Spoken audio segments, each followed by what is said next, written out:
Eric, first here, huh? I woke you up, huh?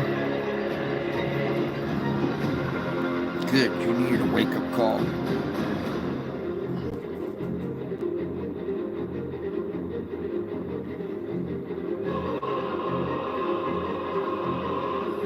Yeah, I bet. I'll help you.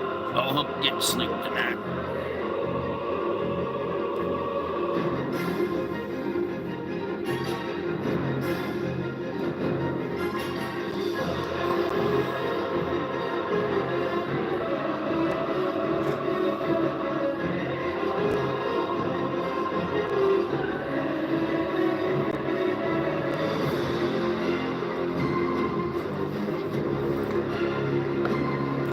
We'll talk about anticipation anxiety for you, bud. I'll deal with it.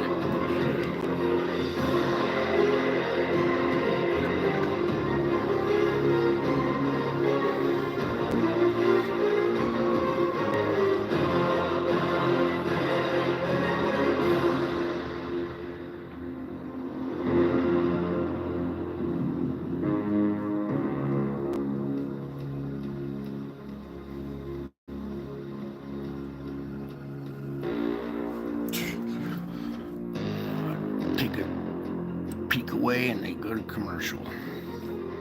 Check on the cat and they go to ad. It kind of fit the music though, didn't it?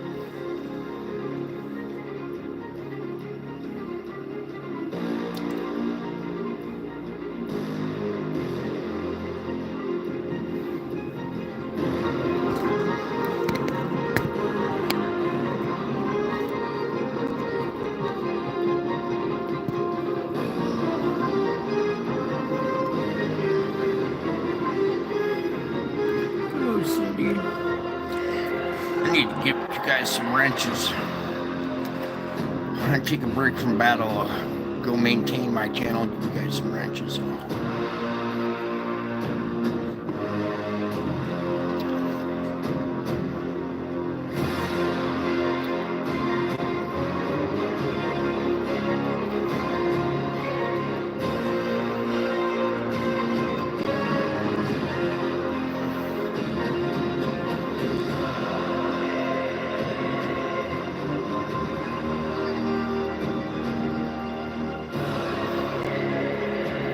I think you got anticipation. These people in China, man, they can't sleep either. Anxiety, anticipation.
All right. Howdy, folks. Welcome back. That was supposed to be done. Okay. Howdy, folks. Welcome back. I told you I would be back. Okay, so while we're going here, can you see down here in the corner here this dark circle right here? Can you see that thing right there with its little planetoid going along with it, its little satellites? Very, very faint, but actually got captured there in this black frame right here. Okay, anyways, let's get this started up.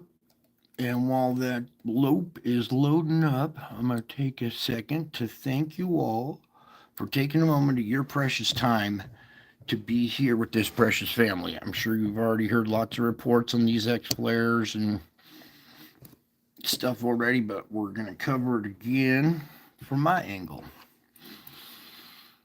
Okay, picture's worth 1,000 words, right? So let that little loop play for a second there and let your eyes kind of adjust and see what's going on in there. Now, last night we covered the opening event, which is this up here. But look up there, the backside of that little black sphere, right here. See that moving out? We'll go through it frame by frame. Okay, but there are a lot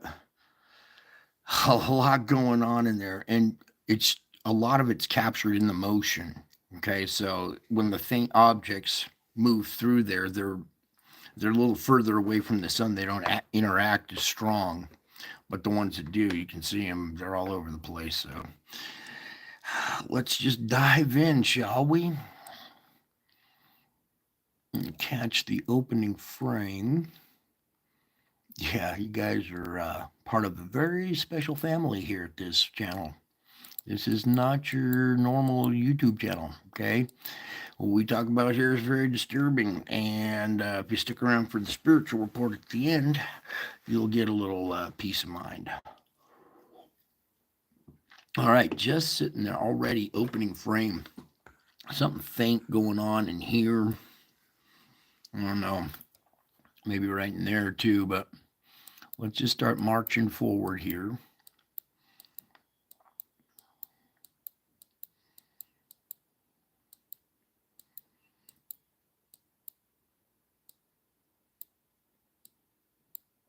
Okay, right here, you can see the bottom part of this black spheroid right here.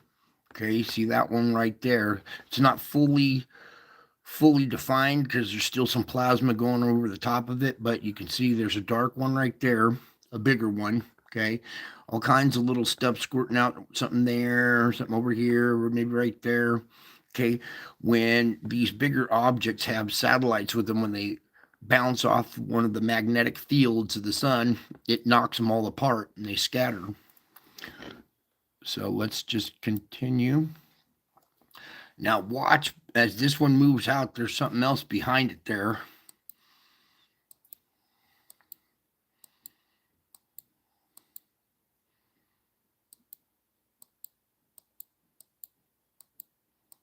Or next to it, in front of it, however,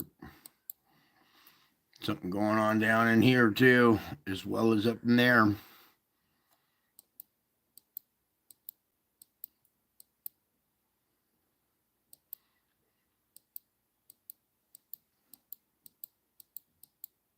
Okay, and this is 7/28/24. I forgot to do the date, but we know what it is. It's on the screen.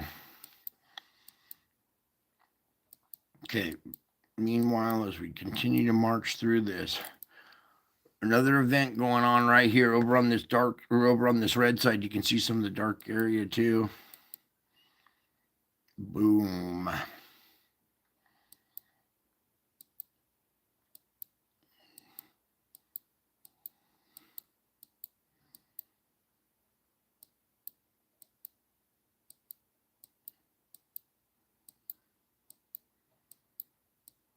Yeah. Oh, here's our screen that was all in black. All right, that was the thumbnail. And during all that stuff, you didn't see it, but this one down here, this bigger one right here was sneaking through that area. You can see the plasma kind of flow off of it. There's a little satellite on top of it that's got some plasma draping off behind it. And if you zoom in on this, we could go in too tight, you kind of lose it a little bit. But I'm going to go right about there. Put it center screen so it's a little darker, but you can see our outline is right here for our bigger object. Okay, little moon there, probably something right here in the front of it. Okay, but that thing was in there, sneaking through there the whole time. And then I'm sure you saw the bigger black one that went by up here. Let's back up to that one. We gotta unzoom it. Unzoom it. And back up to this one that was right in there.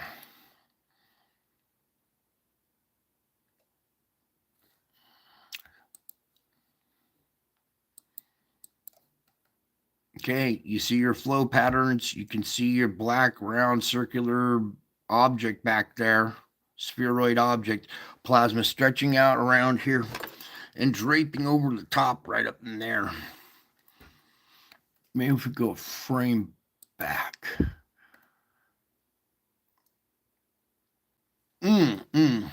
You can see something sticking out in front of it here, a bigger satellite right there that's drawing plasma to it too. Do you see that, you guys? Hopefully it's capturing that.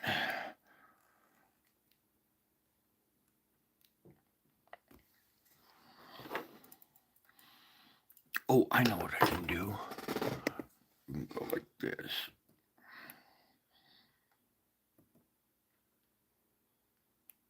All right, there's your bigger spheroid, black spheroid object, the little moons, satellites that are accompanying it right there. You can see the plasma streaking over it right there. All right, so there's your bigger object right there interacting with the sun. Okay, let me just scooch that and get it just right in all the frame right there. All right, so it's going to be a wild ride, you guys. We got all kinds of X flares that have accumulated since this. There we go. And then you can also see some of the other ones that may have gotten torn away down here, flying off. Okay, now we're either going around it because it has more mass than the sun. It's bigger than the sun. Okay, it's still back at an angle, like a 45-degree angle. It's not perpendicular to the sun, so we get a proper size reference. Remember, the sun's the size of the white circle. So put that white circle in here and see how much bigger that is compared to our sun. See what I'm saying? And that was today, July 28th, 2024. Okay. All right, let me scooch again here. Pretty amazing capture right there. All right, remember last night I was showing you something very similar on the spiritual report that what had been captured before. Okay, very similar. There seem to be 3 of these big objects like this with a bunch of little satellites that accompany them.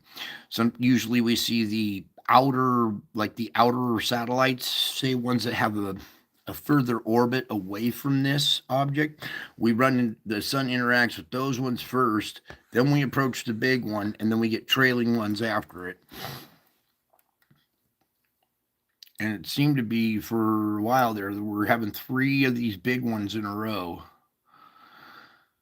So let's just kind of keep going. You see how it kind of disappears into the background there because it absorbs light. These things are almost impossible to see. Virtually impossible. The only way you can see is when they interact with the sun and plasma drapes over them. Meanwhile, you can see this one down here still trailing some plasma back behind it. Okay. Let's continue. Why is this thing being... All right, all kinds of activity going on in there, all right? A lot of solar reporters won't report on this stuff. They'll just say, hey, the flare, hey, sunspot this, sunspot that. But I was shown these objects by God back on September 10th, 2017. The day my life changed. Okay, we're kind of going through it one more time because there's just so much going on in there. You should come over to this instrument and click through it yourself. Okay. And if these are NASA's released images and they're editing this stuff, Uh, what else are we missing?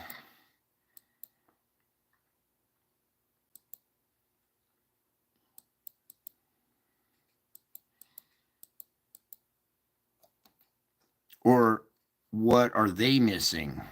Hmm. I'm sure they can detect this. They know what's going on. All right. Now, this is, well, it fits the different definition of many things, but a neutron star, a black hole. See, a black hole isn't a hole in the space time continuum like Star Trek and Hollywood have taught you.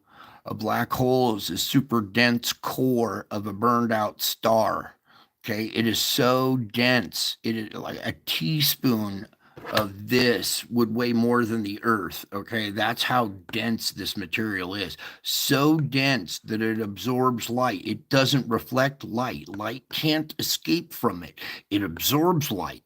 It's sucking up protons and electrons and all kinds of stuff. And what extra it doesn't drapes over it and paints the contour of it. Okay, much like an invisible table, you can't see it until you drape it with a tablecloth. Okay, silhouetting is what it's called. Okay, and this is being silhouetted by the plasma that it's ripping off the sun. The actual magnetic field of this object, the gravity, magnetic field, both combined are pulling plasma off the sun, causing these flares, these CMEs. Okay, it's not just the sun burping out something. We're interacting. The sun is interacting with something, and then when this thing, whatever trajectory it's on, if we go by it closely, it'll interact with our magnetic field just like it did with the sun's magnetic field. That's what its corona is. Okay, and then it does crazy stuff to the earth too. Okay, but there it is. You can see it. Looks like it got some design on it or something, almost like a Death Star or something, huh? Because that's what it does. Is it kills stars. It eats them and kills them. That's what a lot of these other little satellites are the cores of burned out stars that this thing has devoured and left the core sitting there orbiting around it. Okay, that's a pretty intense looking thing right there. Okay, so don't let it get you anxious. It's part of the Bible, it's part of the prophecy. Okay, so it just shows you we're on track. Okay, that's all that means. But it's also going to send CMEs, all kinds of, well, a lot of energy our way that's going to be absorbed by the planet. Okay, in several ways. So we'll see earthquakes and we'll see, crazy weather. We'll see volcano eruptions from pressure down below, all because of this round of CMEs that's coming in. Okay, so now that we've done that, let's come on over here and I want you to take a peek. An X 1.5 solar flare was detected. I'm sure you all know by now. Okay. The solar flux index is way up here at 214. It's up 10 more points. Okay. Because of the X flare and the average indices are lifting and lifting and lifting. Okay. So our sunspot numbers are up to 189. We're up another 11 sunspots. Okay. Our area is getting into the caution area, but we're not concerned about that right now. Now, what I'm more concerned about is our next 3 days here. Okay, we're looking at geomagnetic storming for the next 3 days. All right, this will affect the weather. This will affect, well, you and your moods and your attitude and everything like that as well. Okay, so this stuff has other side effects as well. Now, let me go ahead and just talk about this real quick. So tomorrow, G1. All right. This one's been bumped up to G3 here on July 30th. That was the one that we were all concerned about that we watched on the weather. Okay, that was the one we saw on the tracker. It's been guesstimated to be a G3 now. Okay. Now, that all depends on how strong our magnetic field is at that moment of impact as well. If they're expecting a G3 and our field is nice and vibrant and strong, it might not be a 3. It could lower it to a 2. But if we have grinding in our little dynamo down below is not spinning as fast as it can and it's grinding, we're going to have a weak magnetic field, and what is a G3 could turn out to be a little bit higher. Okay. Now let's get on into the X-ray flux here. Whoops, wrong direction. All right, and we're just going to take a peek at this for a minute. Now you can see since yesterday, we had a bumpy ride yesterday, okay? Now here's today, another bumpy ride, and we're going into tomorrow, and we've already had an X flare, the X 1.5. Would you guys like to go see this? No? You don't want to see the X flare that just happened? I mean, well, we're going to go see it anyway. Oh, let's refresh for every frame we can get. And here we go. Oh. Okay, let's walk through this really quick as well. Let me catch the opening frame. That was not it, but look at that thing. Wow. Okay, opening frame 024, 729. Here we go. You can see this area has spires already coming off of it. All right, and you can see they're reaching around. They're waking, making a wake for something in the middle.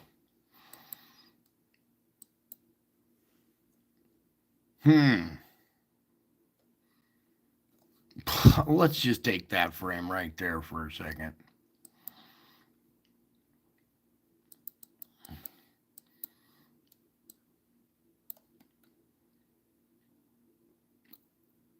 Do I need to point it out or can you see it? All right, there's your circular object. You can see it has a couple little satellites with it right here. Bingo. See them? And then something else shooting off over here. Now, this is what's causing our X flare. Notice the region it's coming off of? It looks like it's almost coming off the top of the sun. Almost near it. It's not coming off the sides like we're used to seeing. So let me back out of that a little bit. 125. And then we'll continue marching.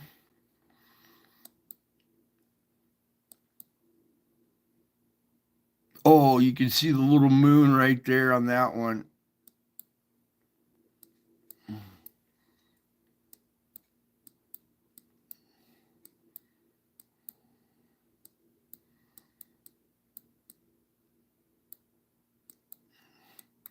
And that's not the X flare. Here comes the oh. Look at that on that side right there though. You can see there's clear. That's the ghost image of the previous frame. Or that frame right there. But as you can see, we're having another one of these objects here interact with the sun.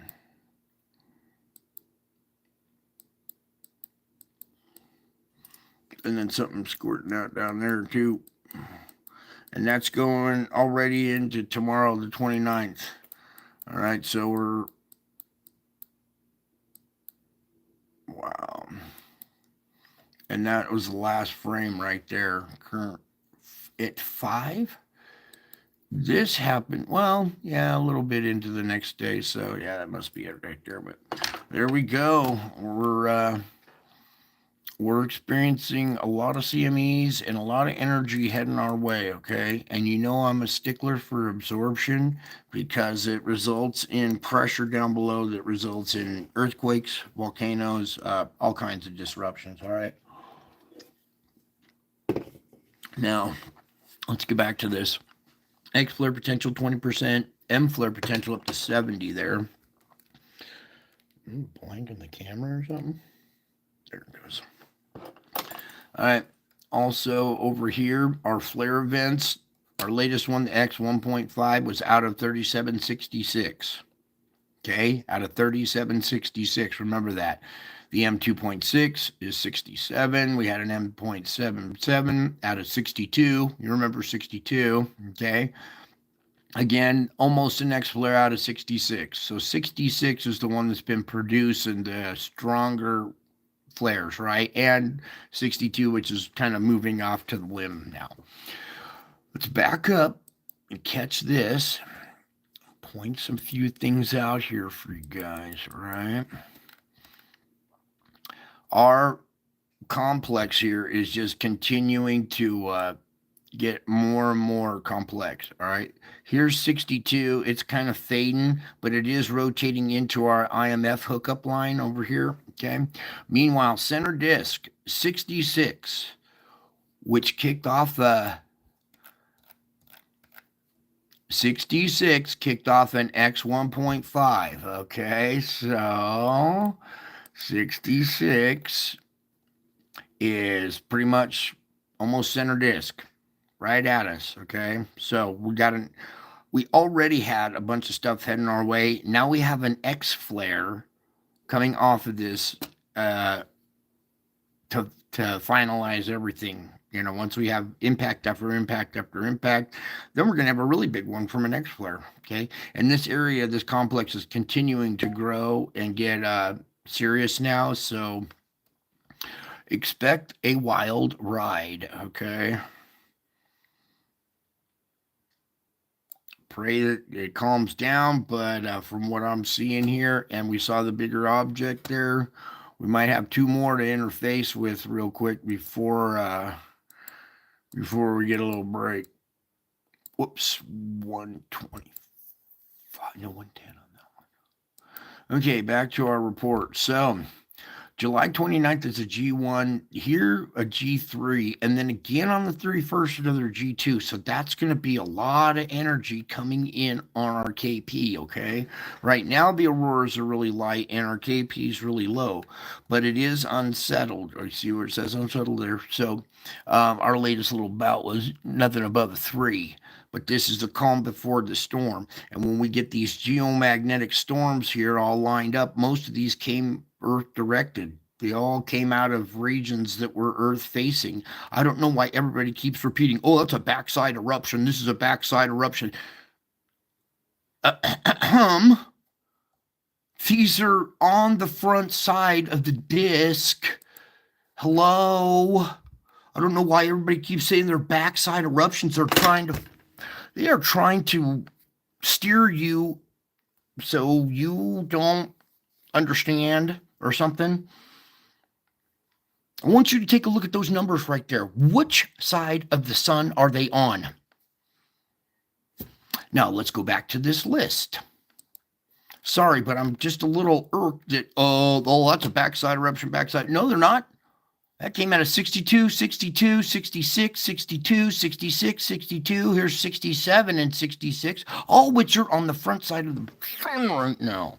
We had those X14 and the X7 or whatever on the backside, but all of these right here are still coming our way.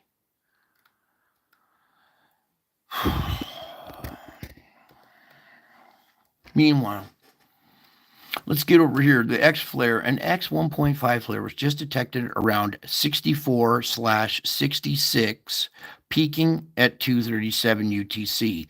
The active region is now directly facing our planet and is in great position for a potential Earth-directed eruptions. A small plasma wave appears evident in an updated AIA imagery, so a weak CME may have been produced. A weak CME by an X flare. Okay. Stay tuned. We will. There it is. In that old sunspot thing I showed you, this is it's moved. It moved past center disk. It's over here on this side. Are you kidding me? Oh no. All right, big difference now. Can I have this whole picture, please, Lord? Thank you. Okay, big difference now. You see where this is coming out? It's not center disk, okay? This is more out in front of us, and I'm going to tell you why that makes a big difference, because you see the positioning of it right here as opposed to where it was on the other one, where it was more way over on this side of the sun. It's been center disk and now fires off just in front of center disk. We are going this way around the sun, so anything that comes off is going to trail right back at us. We're going to get hit with this. We already have, all right? Back to this though, 67 beta gamma delta, 65 beta gamma delta, 62 beta gamma delta. We have 3 sunspots that are beta gamma delta and growing. Beta gamma growing. It'll probably go delta here in a minute too. All of these are growing except for this one. Okay, so we're in for a wild ride. Okay, now let's get back to this. Here's our tracker. I wish we had that one that was on here the other day, but we'll take this one more time. You can see where impact is here, just still midday 30th, okay? Here at the Earth up here, midday 30th.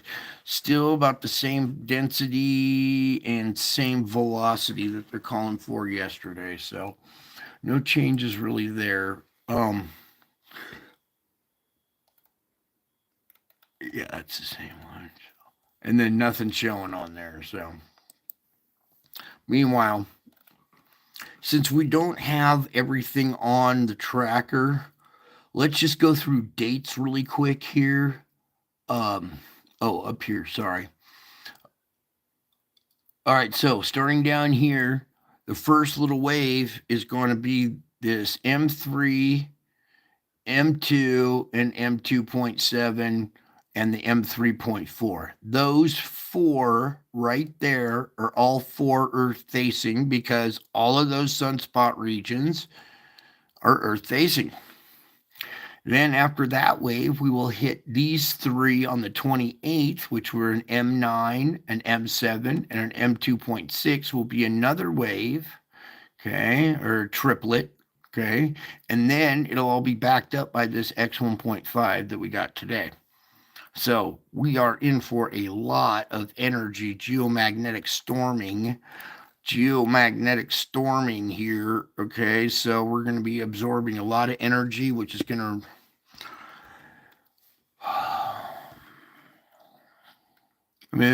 make my job a lot harder. That's okay, though. Okay, so let's just get over here to this D region real quick because I want to show you our X-flare strike. Please, Lord, can we have the D region? Thank you. I had to load it up, but every time you click away, you got to reload it. So, and here, let me just fast forward right to it. Boom. Okay, this X flare is X-rays hitting the planet, right? Look where it hit China, Australia, this whole region where we already have thermal production from underneath. Okay. But then they got the radio blackout all through that region as if they're not having enough issues. Now they got solar issues hitting them as well. All right. So pray for your enemies. The people of China, they're good people, but they just have bad leaders, right? Okay, so this whole region, really, there's your X flare impact. Now, if the flare hit us, well, any kind of CME will be definitely hitting us. Okay. Let's just see if there's anything else on there. A little boo. But in the next few days, we're going to see impact after impact after impact on this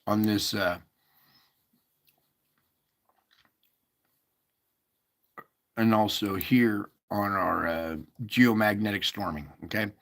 Now let's get on over here to the this article real quick. Solar activity is high. Okay. Sunspot complex. Now they're calling it a complex.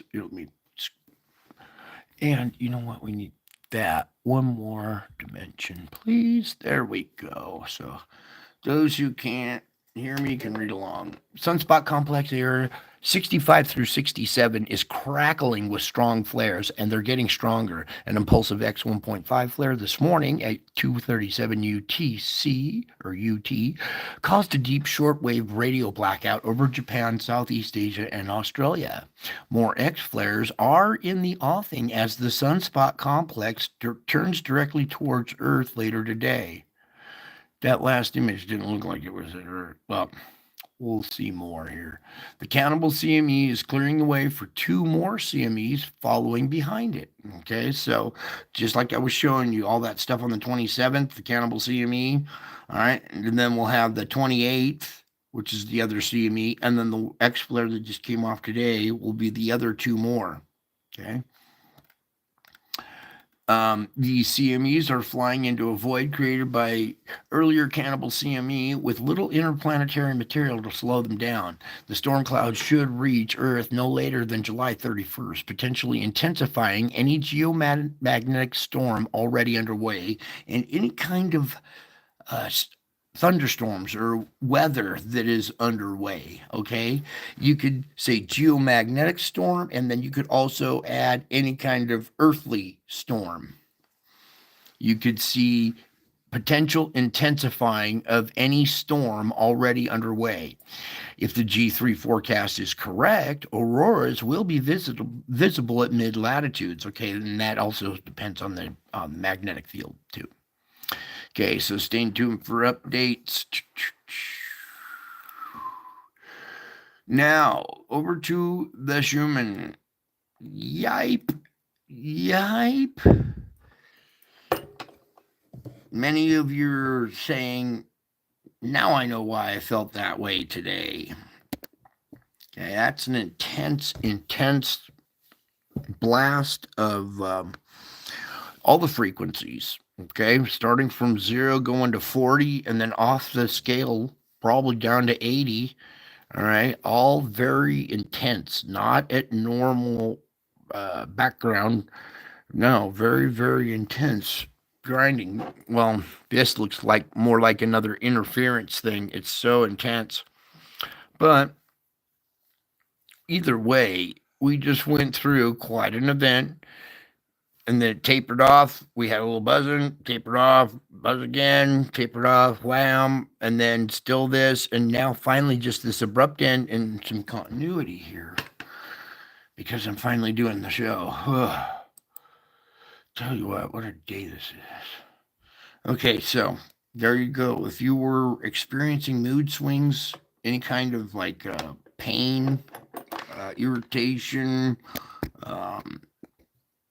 agitation, lack of patience. Well, here's why. We're being bombarded by frequencies. All right, our body is used to just humming along at 7.83, nice solid green line, no interference at all. This also interferes with the other animals and stuff as well. Okay, because they're all designed to hum at 7.83 too. All right, so that's the hum of our little dynamo in the earth when the core is spinning and it's generating an electromagnetic field, much like the little blue bubble force field that you see around the robots in Star Wars. That type of little bubble effect can be done with a dynamo, creating an electromagnetic field, right? Well, that's what our core and our shell does. When they're grinding, we get high intensity of these low frequencies. Okay, these are low frequencies, they're just very intense.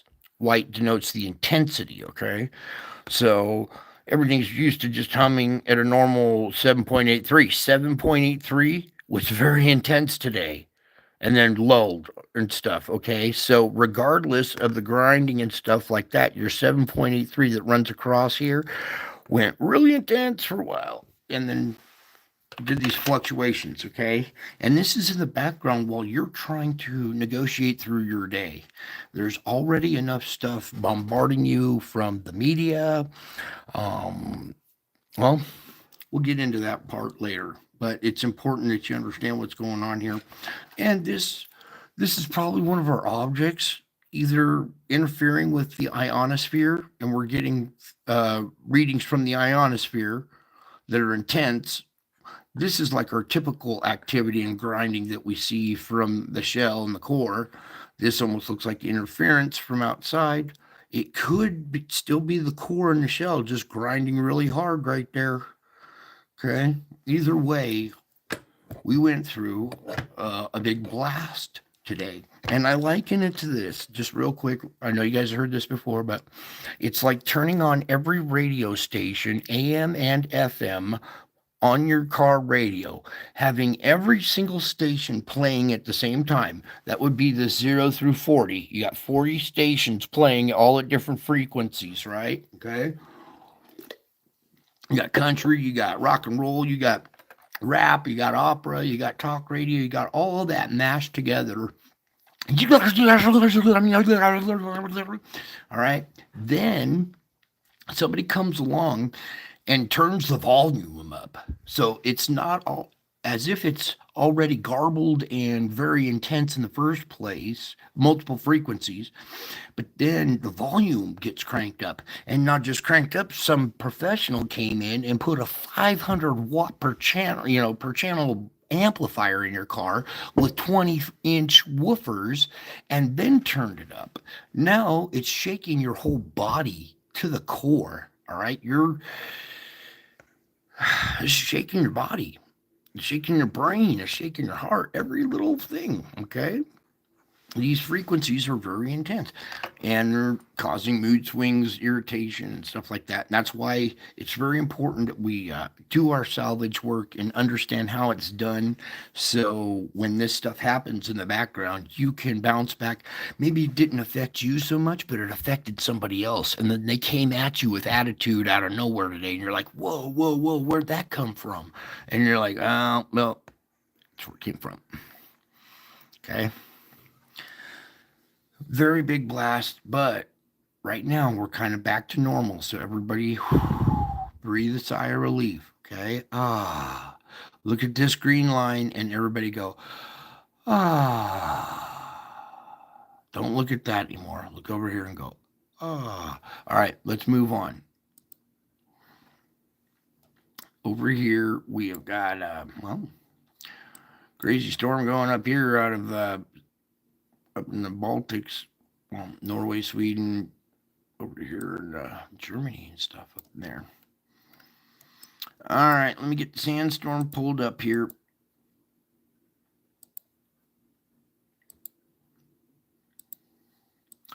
And as you can see, there it is, pretty long and stretched out and healthy. There's the break in between where our little tropical depression is gaining strength. It'll probably roll in behind these in the little gap here and land as a hurricane or something. Okay, so yeah, 10 deep breaths is good, however many it takes.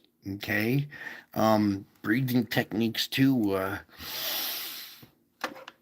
holding it for a few seconds and then exhaling slowly and moaning and clicking. You can actually, your voice can go to one vibration per, one click of your voice, that slow, and you breathe out and click, and it's very relaxing.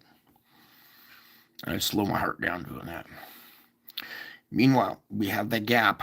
Okay, so that gap is probably going to feed that storm. So everybody, hold on. We're probably going to see a little storm come through. But luckily, after that, it's pretty sandy for a while. So that's good. Never thought I'd be reporting the sandstorm's going to be good this week. It's going to halter hurricane production. So, yeah, good news is we got a huge sandstorm. All right. Now, meanwhile, back over here, Saudi Arabia, Yemen area, still going across the Indian Ocean. Let me release the wind. And you can see that this southern fetch coming up from the equator, below the equator. pulling in here is drawing sand off and throwing it at India.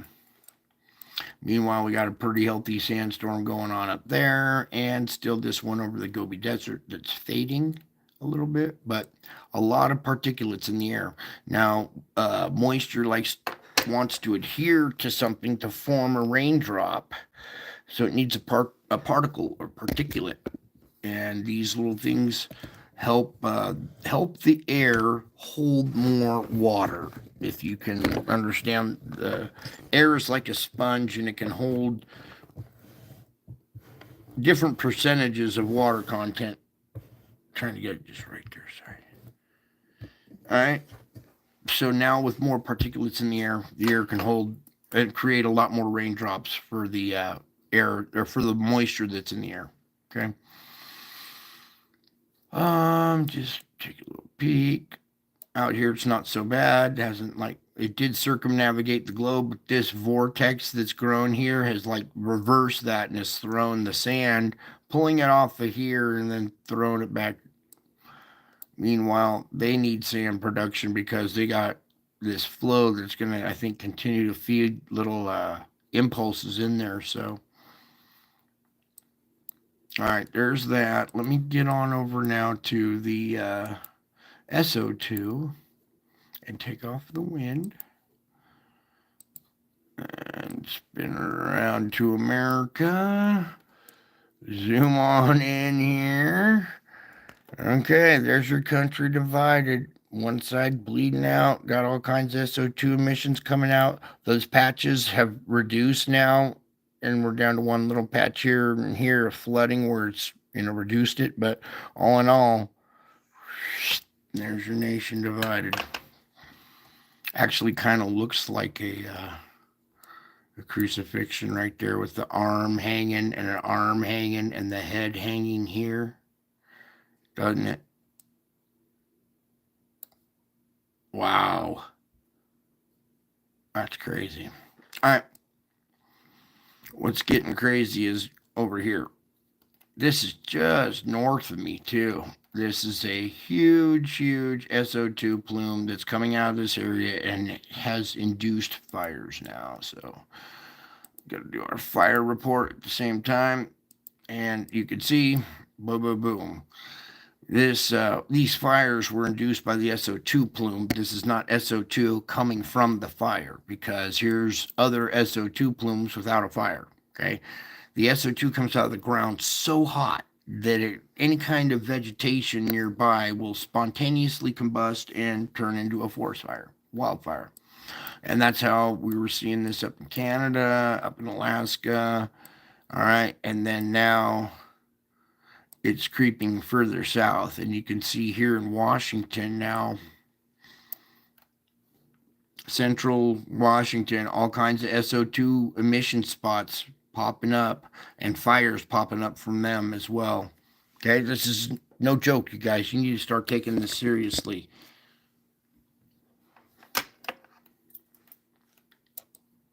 And then this one, this is gnarly. This huge plume of smoke is,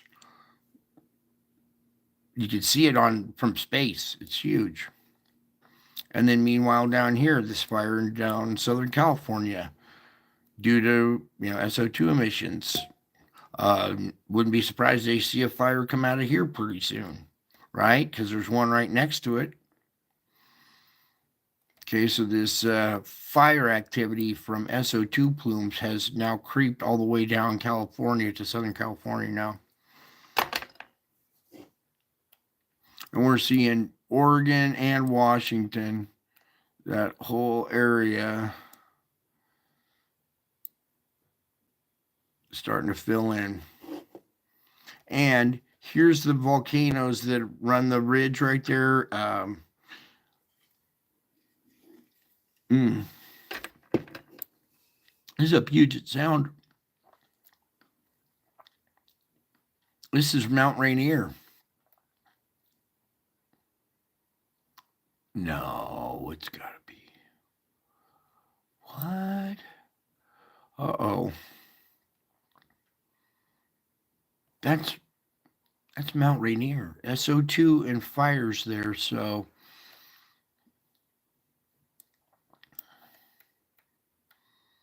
We'll have to take a peek at this spot. That I think Rainier's a little closer. It's like more up here. That's a different spot. That's a little further away from the Puget Sound. Anyways, let's uh let's continue on and come on over to Hawaii. Still looking good. Okay. Oh, pull back. And let me adjust for their time. And take off the fires. Okay. There's China still having their issues. This plume up here has intensified up here. See this dark spot right there? So this whole region's starting to flare up again. Now let me tell you, when we start absorbing energy from all these impacts, these CME impacts, it gets diverted down to the core. The core heats up, swells. The magma heats up, it swells, and it wants to push on the underside of the crust and come up through any kind of perforation. Well, the gases that are surrounding that come out first. We will probably see a big uptick in gas production and SO2 emissions. It'll darken up. We'll see other places intensify or start to show emissions. We'll see new volcanoes come to life. We'll see all kinds of stuff. Now here we are back down at Java. Good emissions here. Nice little dark spot up there. We did see a couple of Ow. Forgive me. We did see a couple of eruptions out of Krakatoa, the son of Krakatoa. All right, some small little bursts out of that. So it was relieving energy in the area as well. Sumatra's all filled in, just these little patches up in there. Malaysia down here at the tip, got a good little spot going on. Over here at the Philippines, they got issues. Here at Taiwan, our fulcrum point. See some SO2 emissions out of it. We haven't had some good quaking out of here in a while. And then there's also magma emissions on the ocean floor around here now because, it hasn't relieved enough quake energy. And now it's like backed up and we're seeing pressure back up too because it's not being the relief valve that it was. Meanwhile, over here in India, you can see they have SO2 emissions all over the place. Same over here. Okay, we got the desert out here, so much sand it doesn't escape. But down in South Africa, there's emissions, and then over in South America as well. All right, let's get to the ocean one. Here we go. Everybody take a deep breath.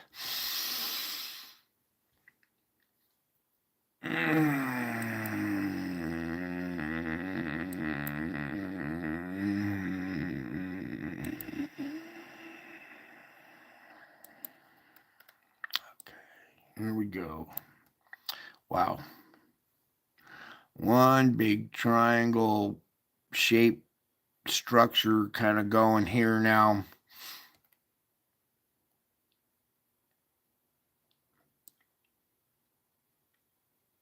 No more cold water in there. Still cold water emissions off the coast here like this. But look how we've had this pressure wind up, and it looks like almost like a guy flexing his muscles. His fist is all curled up in his forearm, flexing his muscles. Like this would be his face right here with the nose and the mouth. Here's his face and the back of his head, and his shoulders on fire, and he's flexing his. See that? He's peeking over the islands right there. His eyes are peeking over and there's his nose and mouth. Pretty trippy, huh?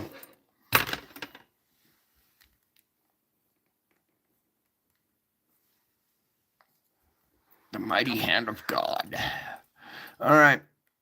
Meanwhile, we have this zone right here off the coast of California, off the coast of Washington, Oregon, more like, and this is creeping further and further, closer and closer to the coastline. There is just this one little thin band of cold water. Usually the water on the shore that's shallower is warmer than the deep water ocean. I repeat, shallower water near the shore is usually warmer than the deep water ocean. And here we see the opposite. all because of our thermal activity going on out there. And actually, this is relieving some pressure in the area too. When we have emissions like this, and this is calmed down, this was all yellow. It was flaring up and getting, more and more intense. And now it is back down in intensity. Let me show you color graph here. Yellow being more intense, red being very, very light. So the intensity of that bar shape right there diminished. Meanwhile, the intensity over here has increased. And wow, let me take that few last little wavies out of there. Why are you just being so touchy tonight? Sorry, my OCD perfectionist stuff. Ugh. You start to see white in this patchy area here. That's what I'm trying to get you to. There is some white starting to show up in there. And the only place we ever saw white before was this spot right here off of Japan. And it is still got a little patch of white, but that is actually more intense now. Is that a butterfly with antennas coming off? Like an ink block test or something that we're looking at here? I don't know. It's just kind of. I'll let you be the judge of that too, okay? But I'm trying to get it just right without as best we can. All right, pull back. Yeah. At least those are some antennas. All right. Meanwhile, we got this spot down here with this little dark. It's got a little colder core. This has a little colder center right here. Here we go with cold water off of Thailand here. This is good. All this area was all yellow, starting to turn yellow. Look, we get a little cold water back in here too. Something must have happened. We did have a small quake there, but I don't know if that was enough to cause this much relief. Remember, we had one that was a little further south. It may have opened up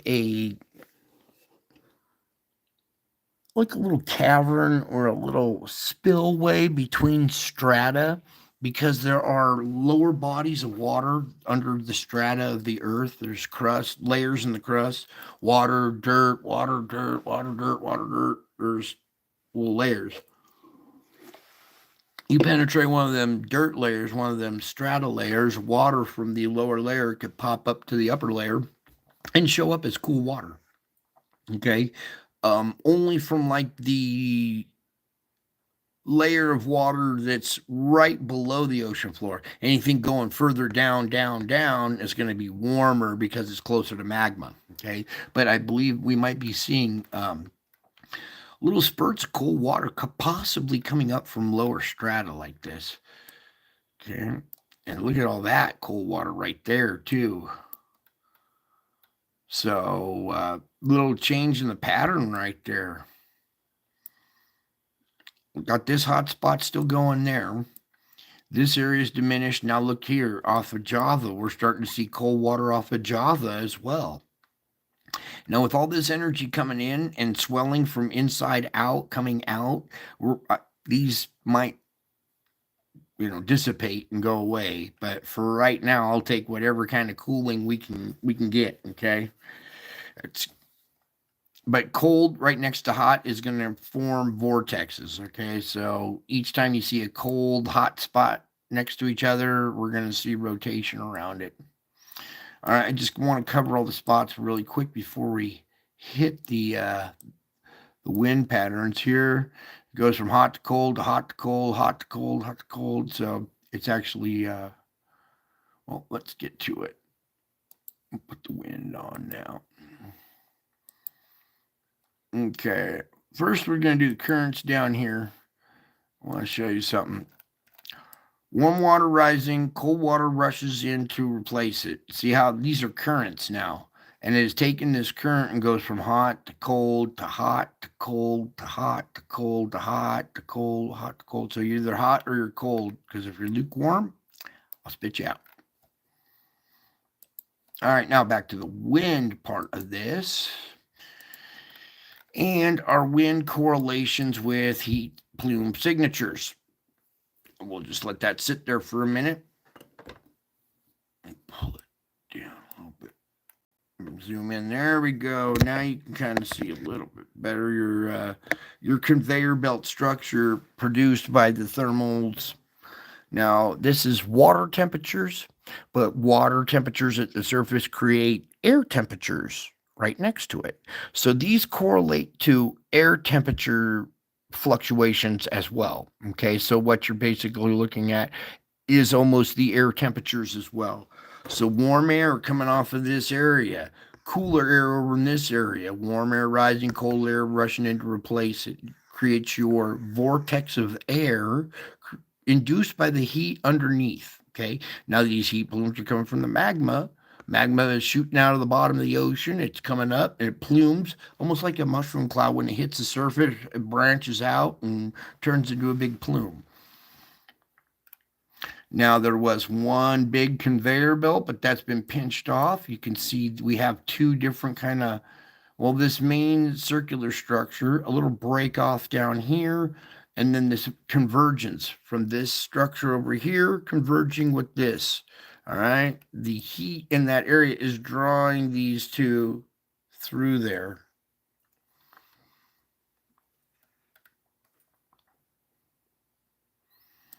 And these could be, our weather patterns for a little while. You see this cold affecting the flow right there, driving stuff more towards China. So we got hot here, cold there. Let's just watch this area, make sure no typhoons blossom there. A lot of cold water in that region. What happened there? And then right here at the equator, at this southern flow, we got cold water in that area too. So a little change up here as far as our patterns go. And look at Australia. What a trip. Look at that. Whoa. All right, here you can see our cold hot water vortex inundation effect right there. How it's matching the heat flows and everything. Now let's come over here, do the Atlantic, and then there's your conveyor belt. Here's your inside loop, okay? And then here's your conveyor belt structure. It goes up, out, over, down, like that, right? With all this warm water up here coming down through here, we should be getting hurricane after hurricane after hurricane. If it wasn't for that sandstorm, diminishing convection, we would have 8 to 10 hurricanes by now that would all be equal spaced out, just one after another, all. And when they come off the land, it diminishes in strength because it's not over water. But when it comes off the land, it hits hotter water than down here. Your hurricane production is going to be coming off the North Atlantic going this direction.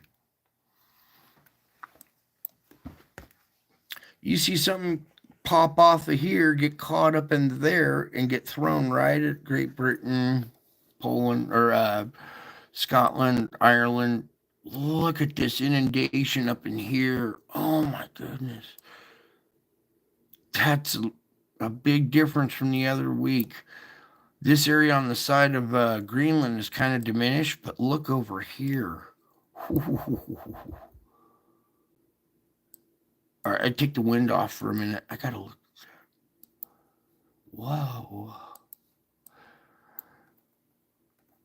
This is top of the world. North Pole. Coldest water in the world. Not anymore. There's actually a heat plume coming off the middle. Look at this. We're showing red in this area. The water's colder over here than it is on top of the. Whoa, whoa, whoa, whoa, whoa, whoa. Come here and behave. Oh dear.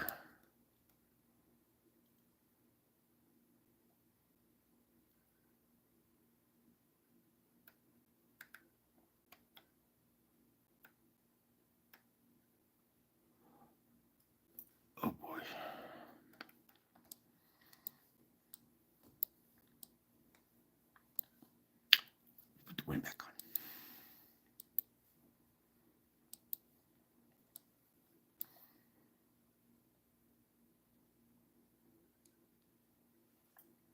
Interesting how the heat controlling the air patterns.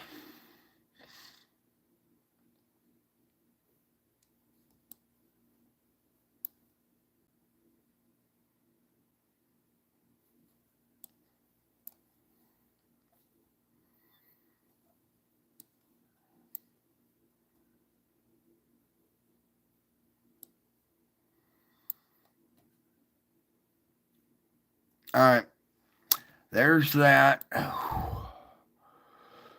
Let's get over here to the earthquake report. All right. Come on, USGS. Give me some USBS. All right. This was just recent. It was in red when I first opened this up. We had a 5.2 up here with a little tsunami warning, but 5.2 is not going to do anything. All right, let's start off in our deep region. 4.7 down at 658. Ooh, that is like one of those depths that's pushing the limits there. I don't think I've seen something that deep in a long time. And not a mid-range 4, just a tad bit stronger at 4.7. So we might see a tad bit stronger than 5 at the surface. There's your 5 at a depth of 7 there. Nothing through this region because we have so many volcanoes and this island emits SO2, relieving pressure. Let me come over here. 5.1 down at 135. There's a slight increase in your 5s. 4.6 down at 130 or 163, my bad. Nothing through Java, Sumatra, nothing up through here, Fulcrum Point, China, nothing. Meanwhile, over here, let's get that one out of the way. 4.8 over here at a depth of 10. There's some almost 5 energy right there at the surface. Just south of Taiwan, we had a quake right here. And this one now, maybe these two are starting to relieve a little of that pressure in the area. Take any kind we can get. Meanwhile, over here, 5.2 down at 10. There's your slighter, then more than 5 right there. 4.9 at 10. You know what we do with 4.9s here. So 5 and 5.2.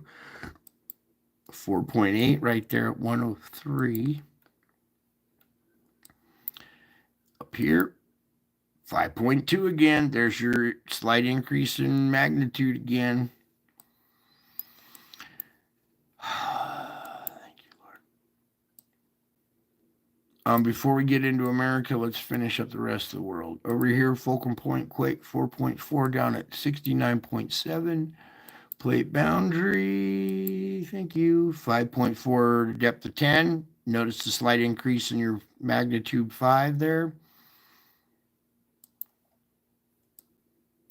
Very quiet through this region, all through there.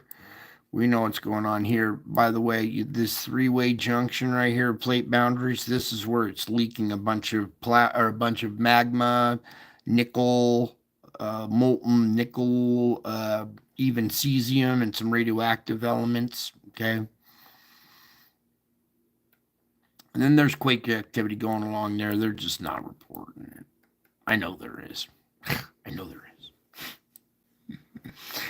Anyways, let's move on to America now, shall we? Oh, just this one real quick. South America, 4.3.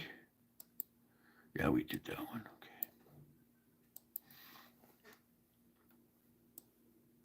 Hawaii, real quick. Ooh, a lot less quakes today. Still mid-range 2. 2.8, almost a 3 there. Okay, so less activity, but still decent magnitude out of those. Now, let's come up to America, get on all magnitude here. Please, Lord, thank you. All right, starting over here.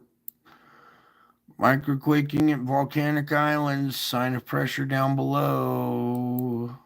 3.8 right there, and then just recently, 5.2. There's your 5 magnitude, slight increase in your 5 magnitude right there again. All little small quakes through there. What's 2.3? What's right here? This fulcrum 2.2. Yeah, seems to be there. Going pressure right in that area. Okay, as we come on down into here now, this might be our SO2 emission site right here where we're seeing this quake. That's 1.2 Tampico wash.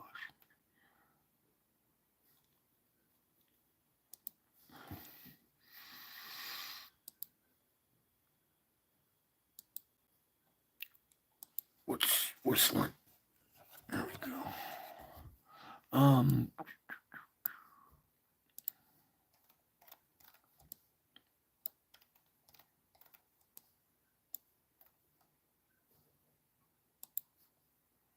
So I want to just check this real quick because right here, this one right here. Okay, you see these 2 little knuckles here on the Puget Sound, this little narrow, more like a river type structure area. There's a little point right there and a little point right here, almost like 2 knuckles on a fist, right? Those 2 knuckles line up with Mount Rainier right there.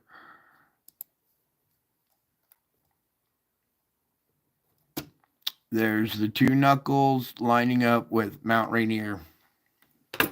I thought so. That's SO2 emissions and fires being started on Mount Rainier because of pressure down below. It might have a little eruption.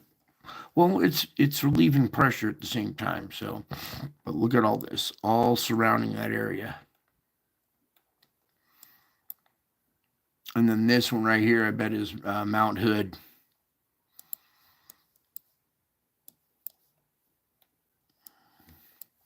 Here's the point of California. There's the point right there. Let me just show you. Whoops. Okay. Bay Area, the little peninsula point right there. Bay Area peninsula point right there. Oh no. It's more crossing down. Oh, this is out in Redding. This is the fires and stuff out here in Chico and stuff. Yeah. All right. Well, 2.2 pressure was coming down this way. We got a fulcrum point with a 2.3. Driving inland 2.2. Came on down. Ooh. Okay. Bring to there. Geysers doing their job. Here at the North Bay, well, we're like Sun City, Sun City, 2.7, 3.3, and 1.6. This little region right here, a little weak spot, seeing some activity in that region. Potential weak spot for the future. 2.5 there, 1.2 there.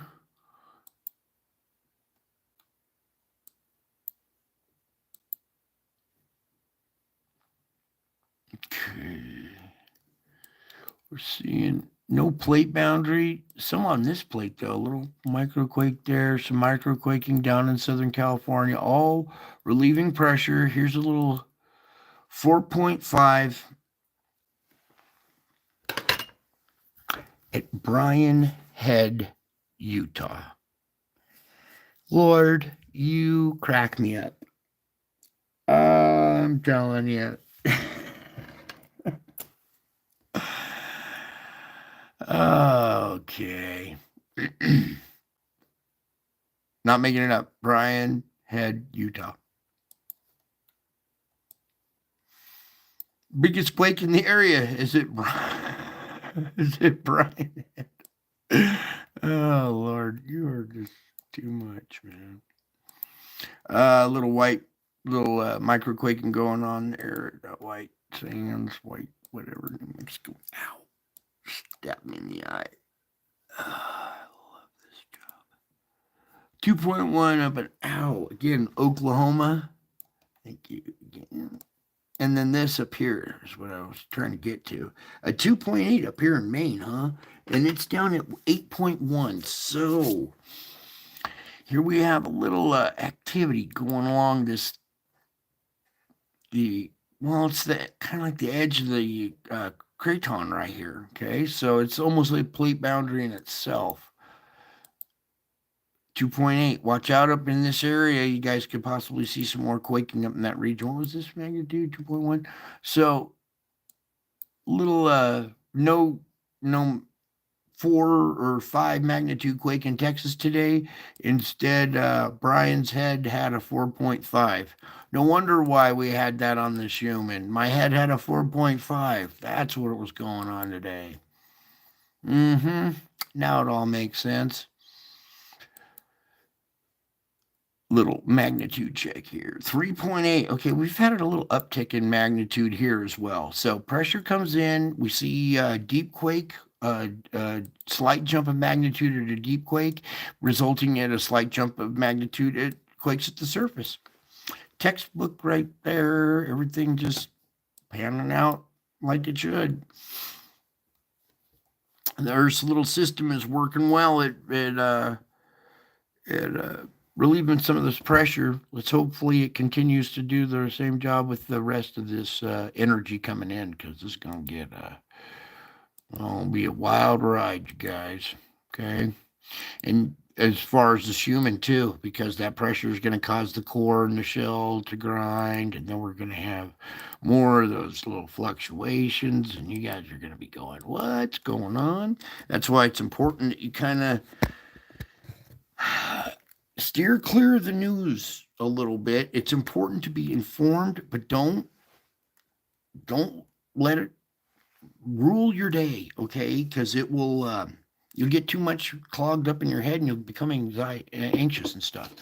Now let's get our volcano report done, the weather report done, and we can get to our spiritual report. Okay, I wanted you to see 34 and 28 up there, still 62 volcanoes. I'm telling you, I told you 10 years ago, even when this started happening to me, 6 3/4 years ago now? We're almost there. We're almost at 7 years, you guys. If I'd have told you back then, 7 years ago, that we would have 60 volcanoes, active volcanoes, you would have said you're crazy. Well, here we are 7 years later. We have 62 active volcanoes, and I am still crazy about you. Okay, here we go. Oh, we didn't click. Then let's click it.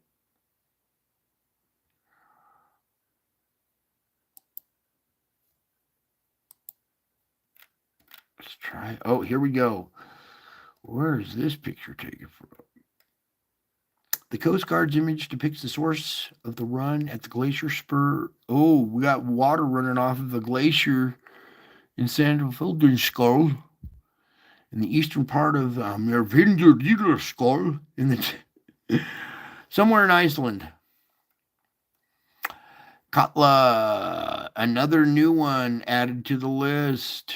There are no indications from the Norwegian Meteorological Agency that the subjectal eruption caused the glacier flood. Although this runoff was unusually large, it was due to geothermal heat in the glacier's cauldron. Remember, I just showed you that huge heat plume up by Norway?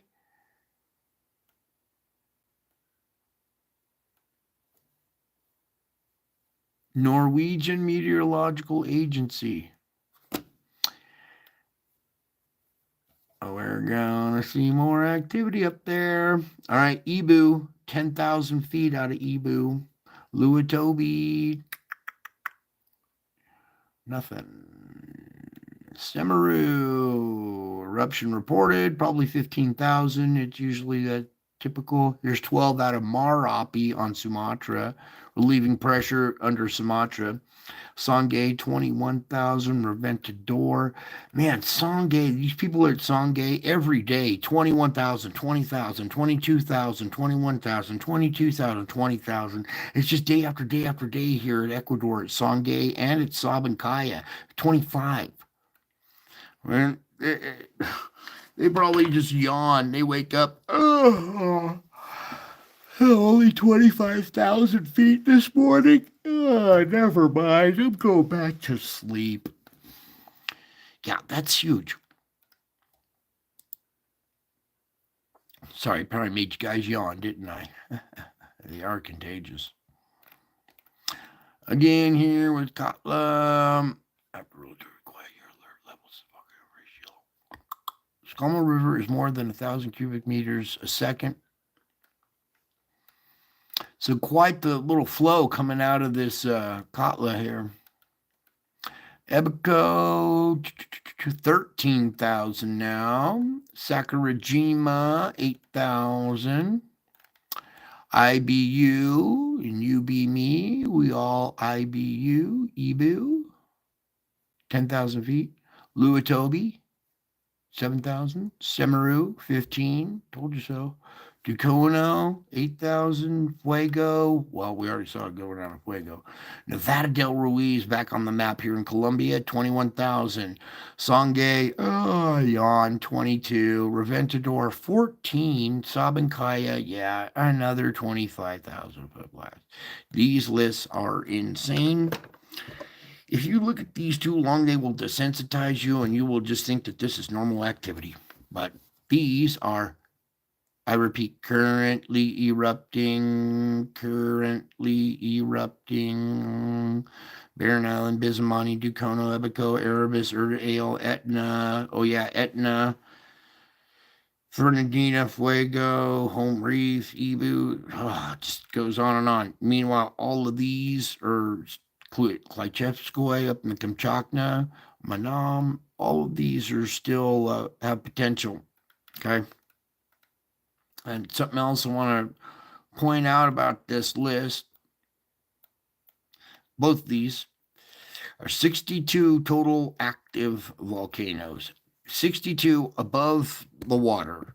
Below the water is still the surface of the planet. It just has water on top of it. So if we're seeing 62 on 1/3 of the surface of the planet, you take this list and double it for what's underwater. So 62 times 2 is 124. So we got 124 on the ocean floor, roughly. We're just doing some simple little guesstimation math. But say there's double this, which would be 124 on the bottom. Then you add your 62. That's 186. We have 186 currently erupting or active volcanoes on the planet with underwater activity included, okay? Whew. Now let's load this up. Oh God, you guys are getting so patient. We're getting so close now. We're almost to the spiritual report. Why do I drag you through this? Some people like this part of the show too.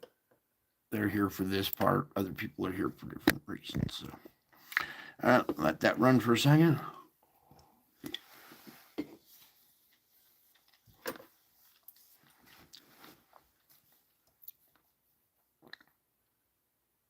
And bingo. What's his name-o?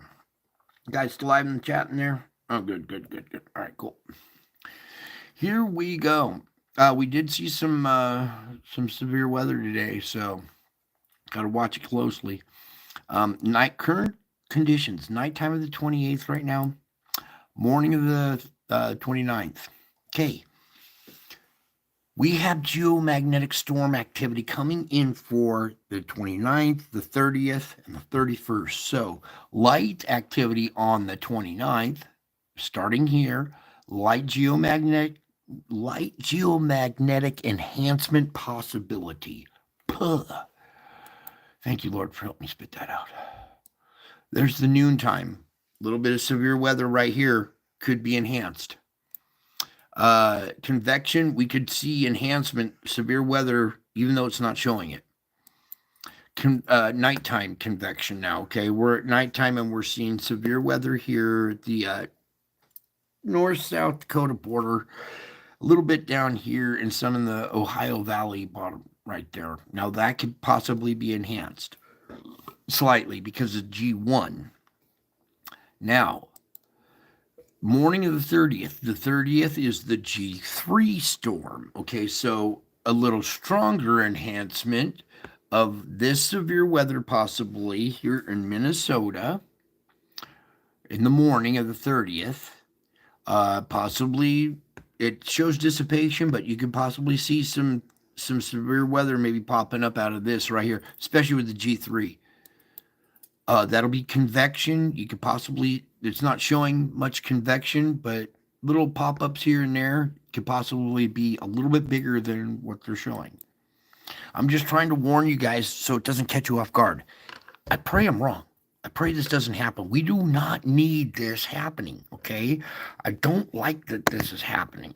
And I wish I was wrong, but here we are again, the nighttime of the 30th, G3 enhancement of severe weather right here in Indiana, the bottom of the Ohio River Valley, here in Georgia. Any of that could be a little bit stronger, enhanced because of our magnetic storm, our geomagnetic storm. I think you guys understand what I'm saying. Morning of the 31st. The 31st is also another geomagnetic storm day. Okay. Severe weather, possible enhancement in the morning of the 31st there at Chicago. There's the noontime, possible enhancement. Convection, possible enhancement wherever you see it. Now, the nighttime. This is when air starts to get cooler and that warm air starts to convect. We're getting nighttime convection. Possible enhancement here again in Minnesota, even up into Canada and stuff up in there too. Any weather around the world on these 3 days. Now here we are, the morning of the August 1st. If this CME is late, if it's still trailing geomagnetic energy, said object is moving with it and it has a stronger impact, longer. We get one of those D region impacts that last 4 or 5 days. That could continue enhancement. All right. I pray it doesn't happen. I pray there's minimal enhancement as possible and that it's short-lived, but it could be dragged out into this time frame, the morning of August 1st, and they're already showing severe weather here in Michigan, Minnesota border right there, okay, or Wisconsin, sorry. Then we go into the noontime, possible enhancement there, especially after we saw this in the morning hours. So there's the noon of August 1st, convection of August 1st, nighttime. Going into the second. Now we don't know what's going to happen between now and then, so anything after this is kind of going to be a little, well, we don't know what the sun's going to do to affect the second, okay? There's the convection of the second right there. Nighttime, morning of the 3rd, noon, convection, nighttime of the 3rd up there, morning, 4th, noon, convection, nighttime, 5th, noon, convection, nighttime, 6th, morning of the 6th right there again. That region, you guys in that region, you're going to get hit over and over and over again. You better prepare. Noon, convection, nighttime. Morning of the 7th, noon, convection, nighttime. Morning of the 8th, noon, convection, nighttime.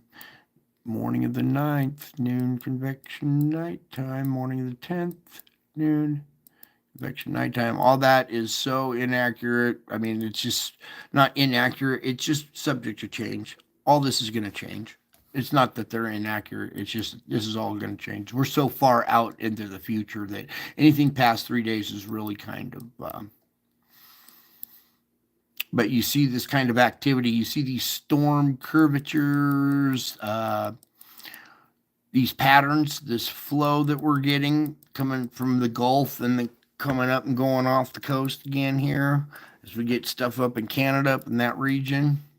Okay, that kind of pattern, those kind of flow, those storm shapes and organized storms like that we could possibly see. So, all right, there, let that loop play right there one more time. All right. Whew. Okay, another deep breath, everybody, or at least for me.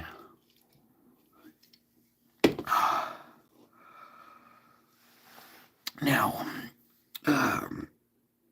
what was it you wanted me to show them tonight, Lord? Okay, so last night we left off with Mary and the angel and some of that activity.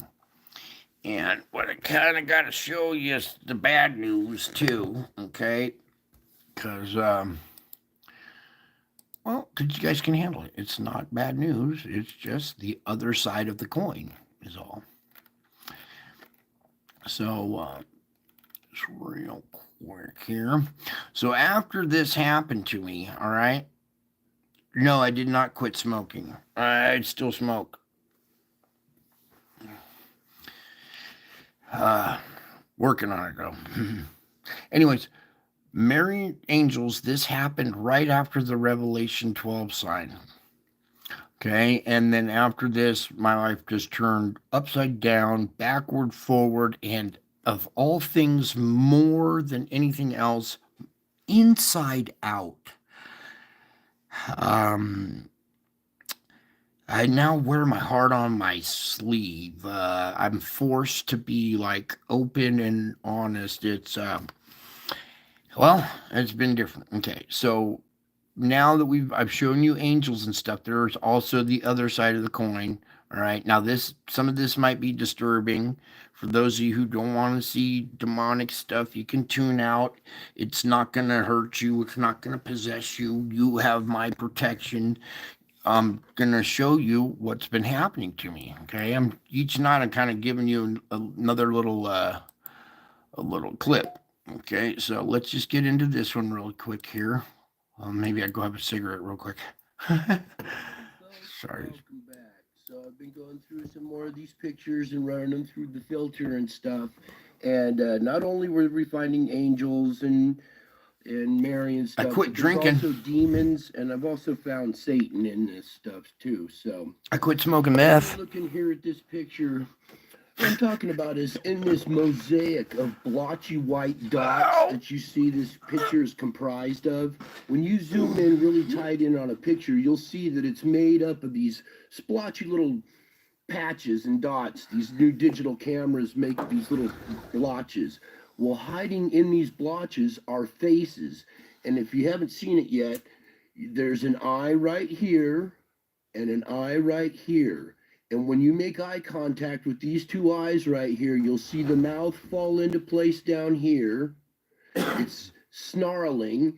If you look, it's got some kind of streaks or horns or something or wrinkles coming out of its head up here.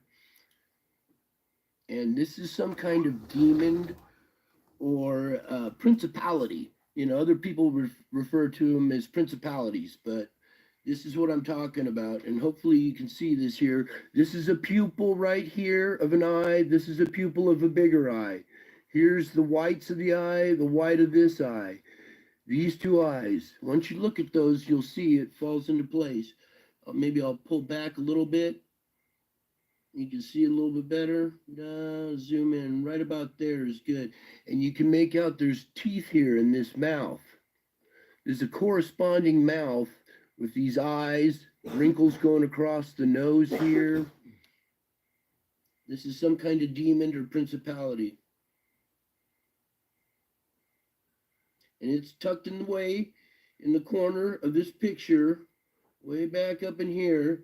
And you can't even see it as in a normal picture, but you zoom in, swing it over, zoom in. And you can see this face just appear. And there's more faces in this stuff too. But this one's really, really defined and pretty dominant in this picture. So I want to start off with that one. Hopefully you guys can see this one. All right, can you guys see that one? Wow, that's too big. Some of these got to be zoomed out just a little bit, but I think you guys can see these eyes right here. You see what I'm saying? It's in this mosaic of dots. It's electromagnetically imprinted on the digital camera. Our new digital cameras pick up more than the eye can see. Okay. And that frame with this guy in it was when the kids were sleeping on the couch. It's zoomed in. You remember the angels were bowing? This was in the background and one frame of those angels bowing. So one frame out of that segment of the angels bowing had this thing in the background looking over my kids. It was like growling at them or whatever. And the angels were there bowing over and protecting them. Now let's continue. One's really, really defined and pretty dominant in this picture. So I want to start off with that one. Hopefully you guys can see this one. You're looking at the spiritual realm right there. Okay. So in this sequence here, I've got my camera pointed at the couch now because I've been capturing activity around this couch. And one night I was just sitting on my couch there praying and wasn't really thinking of capturing anything. Here I was just sitting here praying before I started taking pictures or doing my thing, and it was already running. And lo and behold, there's some kind of demon up here. You'll see some green wings over here kind of flapping, and it lifts up my bike and spits a bolt of energy on it. And I had no idea this happened until I went back through my pictures and stuff. And I put this series into motion in a flip book, and I realized, oh my goodness, look what happened. It picked up my bike and spit a bolt of energy on it. Real poltergeist activity. This one you can't really see the face too well, but you can make out the wings kind of flapping. Maybe we'll pull it over this way a little more. There we go.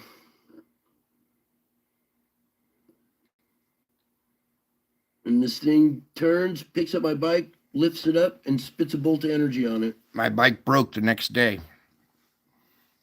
Almost injured me. I'll let you look at that one for a second longer.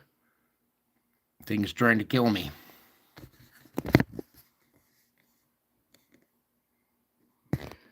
Okay, in this series here, I'm sitting on the couch again praying, the camera's set up, and you'll see a purple streak, a bolt come in here, right there, boom, and it hurt. You can see my reaction to it. So we'll let it run again. Here I am sitting here praying. There's all kinds of stuff jumping around in the background, and then zap right there. Okay, you know those twinges of And pain? When I'm doing the show and I get a twinge of pain, and I'm sitting there, I'm not expecting it. I'm just doing my show, and then all of a sudden, ow! Right there, boom. That's why. And it hurt. You can see my reaction to it. So we'll let it run again. Here I am sitting here praying. There's all kinds of stuff jumping around in the background, and then zap right there. And that was a real one. I could feel it. And now when I go back, we're going to go back to the top of that bolt and zoom in on the face. Okay. Okay, so here's the frame out of that sequence of me getting hit with that bolt. You can see the bolt coming down here. It's got a kind of a purple hue to it or whatever. And then we're going to start zooming in to the face up top here. And it's going to be Satan's face. So you guys ready to see this? If not, you might want to stop the video at this point. But I do not glorify this at all. I do not like to give him attention, but it's important to know that he's real, because he wants everybody to think that he's not real. I think you might be able to see this face without me pointing anything out yet. There we go. Okay, so let me zoom out so I can see it. If you look right here at this eye, this is his crazed eye. The other on the other side is bigger. It's the all-seeing eye. It's a little out of proportion, but then you can make out the side of his face, his jawline coming down, the bottom of his chin, his face going up here. Here's his mouth with some evil kind of grin on it. You can see his ear coming out over here. You can make out horns coming up. Sorry. And this is in that mosaic of dots again, but these faces pop out and they're more prominent. You can see this one really stands out. And that's Satan right there. You can even make out some wings coming up here. You'll see it when we pull back a little bit. You'll see the wings a little bit. And he's mad. He's mad because I'm praying. And he's spitting bolts of energy at me and spitting on my bike and doing all sorts of crazy stuff. He's attacking me because of who I am. So it's important that you guys know that this entity is real. He's here right now, causing chaos all over the place. I'm sure you guys can see that. And I'm not doing this to scare you. I'm just doing this to inform you guys that this is what I'm capturing. And this stuff is real. And you can see it attacking me. Yeah, Bubba. We'll go outside. Just another few seconds here on this guy so you can see his face. We'll go play with Make out his ear over here, corresponding horns, eyes, smile, everything. That's Satan right there with his wings, spitting some kind of bolt or something at me. Bam. Okay, so that's it for this little. All right, so not only do I have Mary and angels hanging out in my house, but I also got this dude and attacking me all the time. Okay, so when you hear me scream or groan or cry out in pain, just a random odd pain, well, this is why, because this stuff happens all day, every day, constantly. And it's happening to you guys as well. And you are going to need protection from that. Do you understand? You will need protection from that. Okay? It's not a joke. It's slowly killing me, man. I'm trying my best to hang in there, but this stuff is, it's really attacking me. And then let's get on a little bit more here. I got some more for you guys. If you're enjoying this, we can continue. Howdy, folks. Welcome back. So these faces that I've been showing you in the last few videos that are in the etherical or in that mosaic that I was talking about are not only taking place there, but now they're taking shape in our clouds. And with this new filter, I was able to go through some of these pictures and it really makes them pop now. So if you can't see it yet, there's an eye here, an eye here, here's the nose, a mouth down below. Here's an ear coming back up, the jaw running down, little pointed chin. And this face seems to almost be bisected. One half is like a goblin, and this other half looks like almost like a Wolverine or a Ewok type character. The bisecting of the face is a theme that runs through the spiritual realm. One side good, one side evil. Okay? The bisymmetry of the mind. Knowing good and knowing evil. Okay, so a lot of these faces that I capture are bisected down the middle, with evil on one side and good, or a positive face on the other side. Just seems to be a theme in the spiritual realm.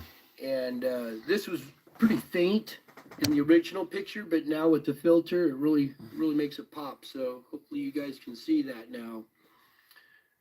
And then I'm going to bring you some more. And just real quick here, I wanted to show you the unfiltered version. This is the original right here compared to this one right here. where you can make out a lot better. These faces are all over your skies, if you would look up. Okay, one more, and this one right here, you can make out we have an eye here and an eye right here. Here's the nose, and here's some lips, and it looks like he's blowing. You can make out his ear over here, horns and stuff coming up, his eyebrows.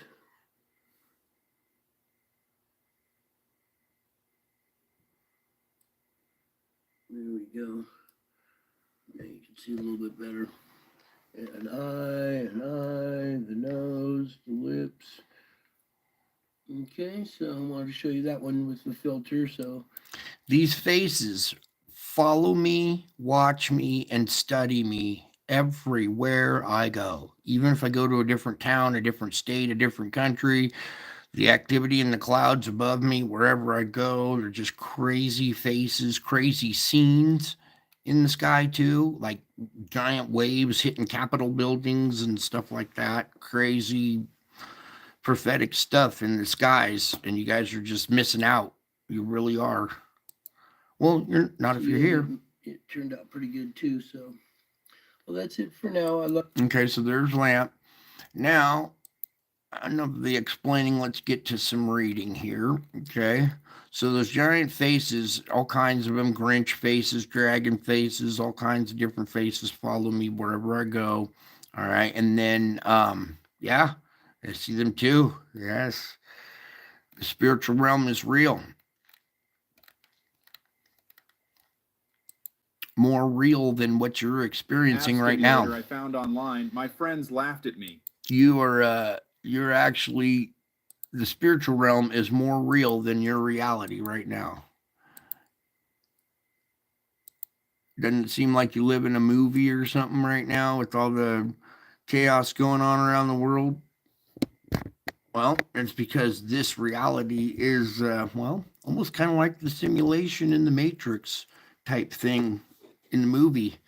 You are a spiritual being having a human experience. Everybody else tries to turn around and say you're a human being having a spiritual experience. But actually, the people here at this channel are spiritual beings having a human experience. So now the faces in the clouds start transitioning and turning into different kinds of faces and stuff. And then one day I see my face in the clouds, and I'm like, what? Why is it making my face? And then I look closer in the etherical. You can see the crown up here. Okay, so there's a crown over my face, and I'm like, oh, well, maybe it's because of, I reported on the Nibiru Nemesis. I was commanded to warn everybody, and I did it. Okay, it wasn't easy. I had to sacrifice my entire,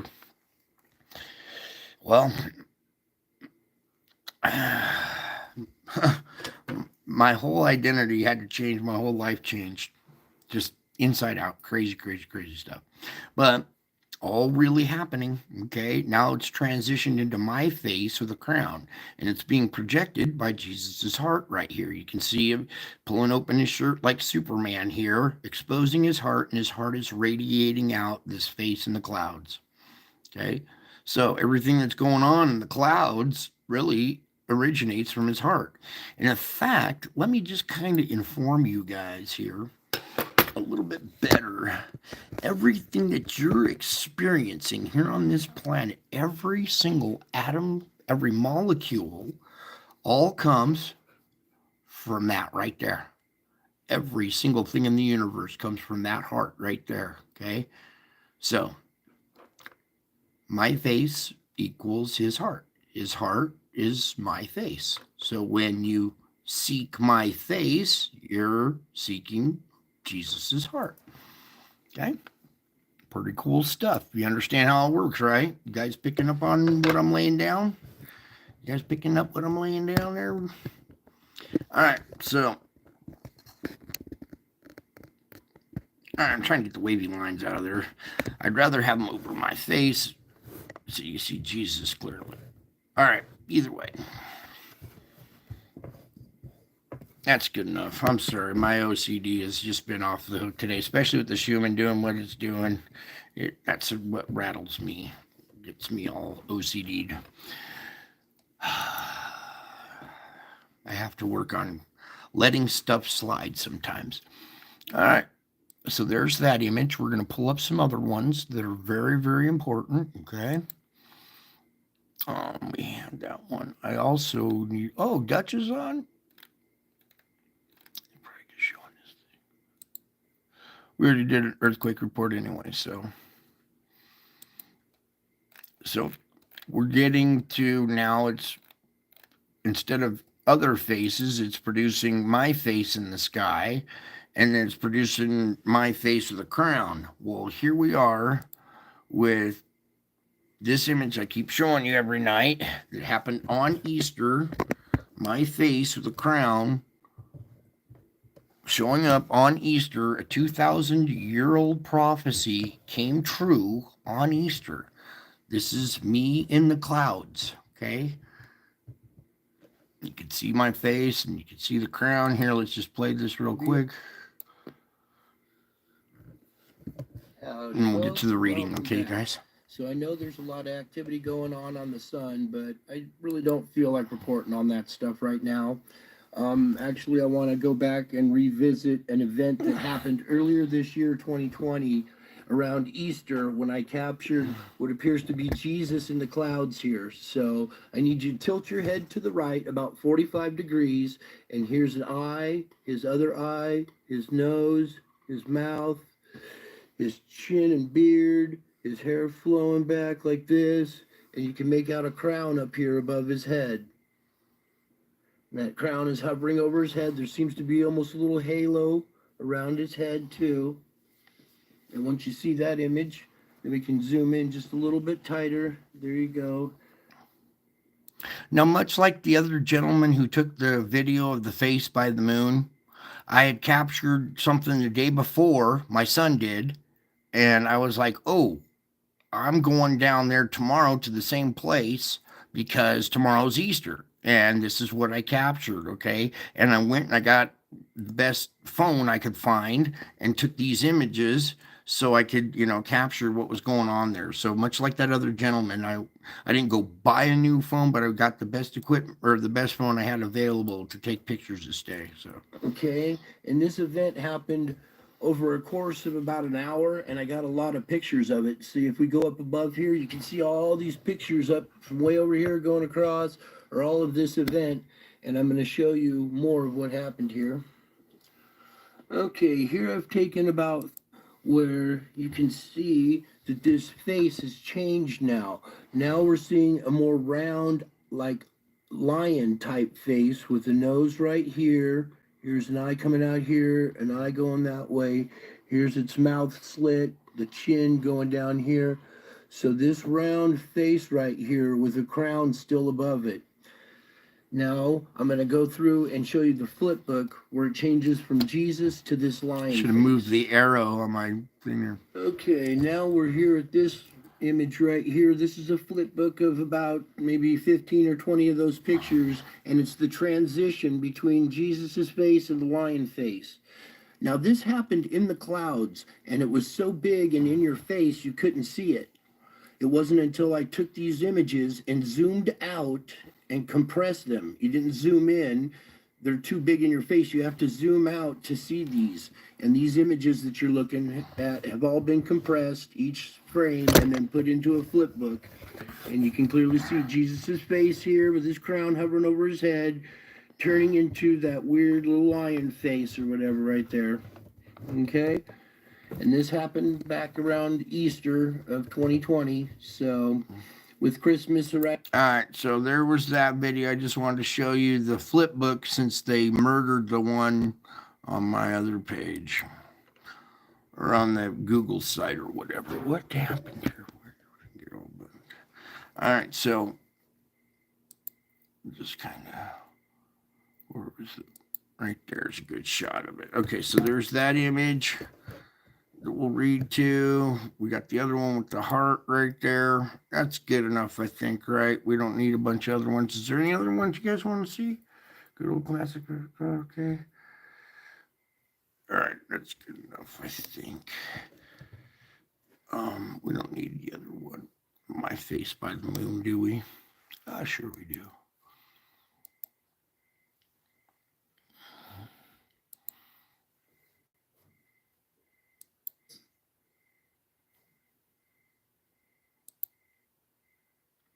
Oh, come on now.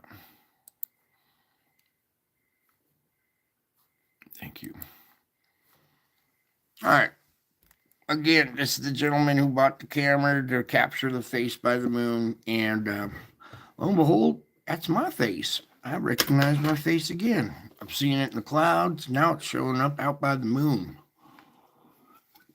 The funny thing is, at the time this video was taken, I was doing a show and reading to you guys the notes that I read every night, right? So this was me at that time with the book light shining on my face while I was reading to you guys, and this image was captured out by the moon.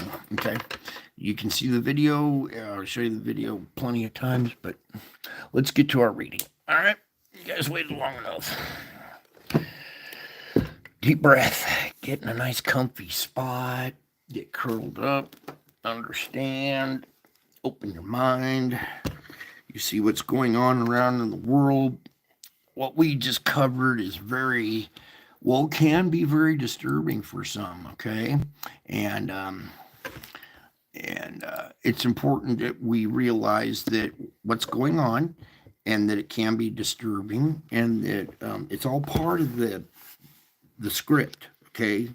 The scriptures are much like the script to a movie, okay? They're kind of giving you a foretaste of what's to come, right? Or what to expect. You're like a real life actor in a movie here. Oh, that's what happened. That got bumped. Aha. That's a little better. So, oh boy. All kinds of crazy stuff going on around the planet. I hear your guys' anxieties. I hear your anticipation. I know what's going on inside your head and inside your heart too, okay? Because this affects your heart. What you're seeing on TV, all the negative stuff that's happening. So it can be, a little trying sometimes. All right, and that's why we got to do this. So,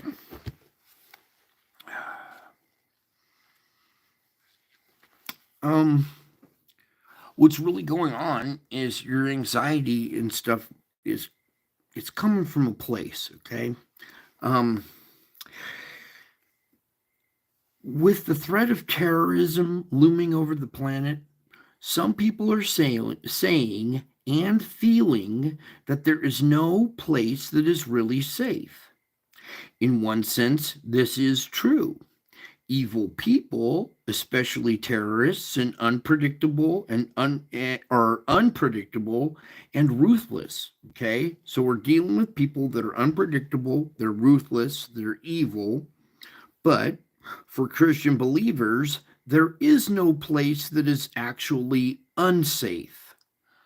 Do you understand that? There is no place where you are unsafe.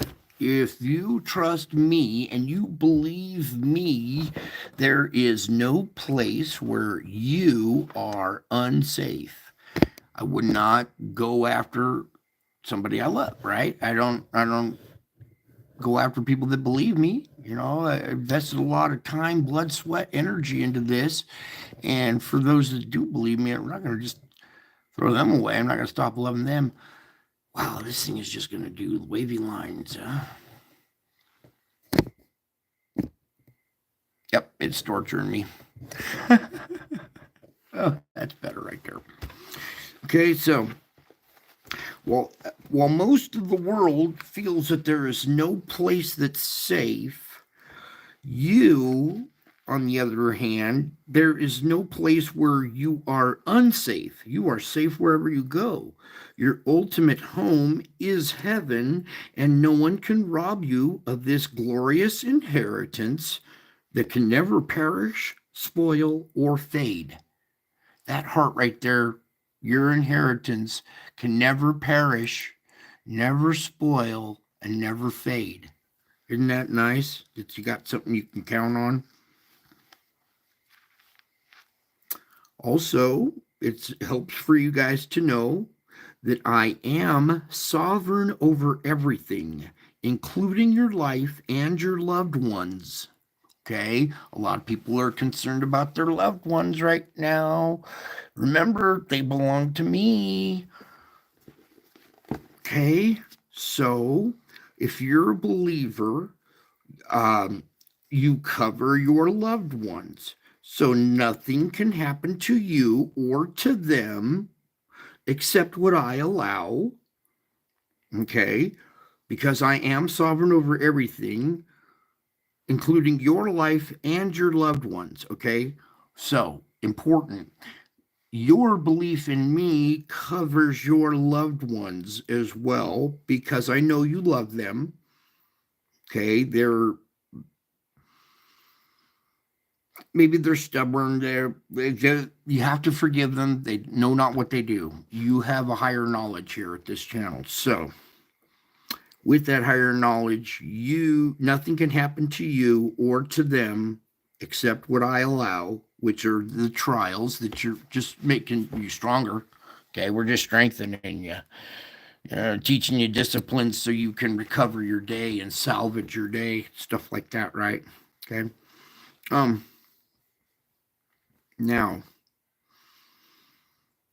the truth is the world has been at war ever since Adam and Eve first sinned. The fall in the Garden of Eden rendered the earth a dangerous place where good and evil contend against each other continually. Do you understand? You are in a fallen world where good and evil battle each other continually. Okay? You're in a dangerous place where good and evil contend.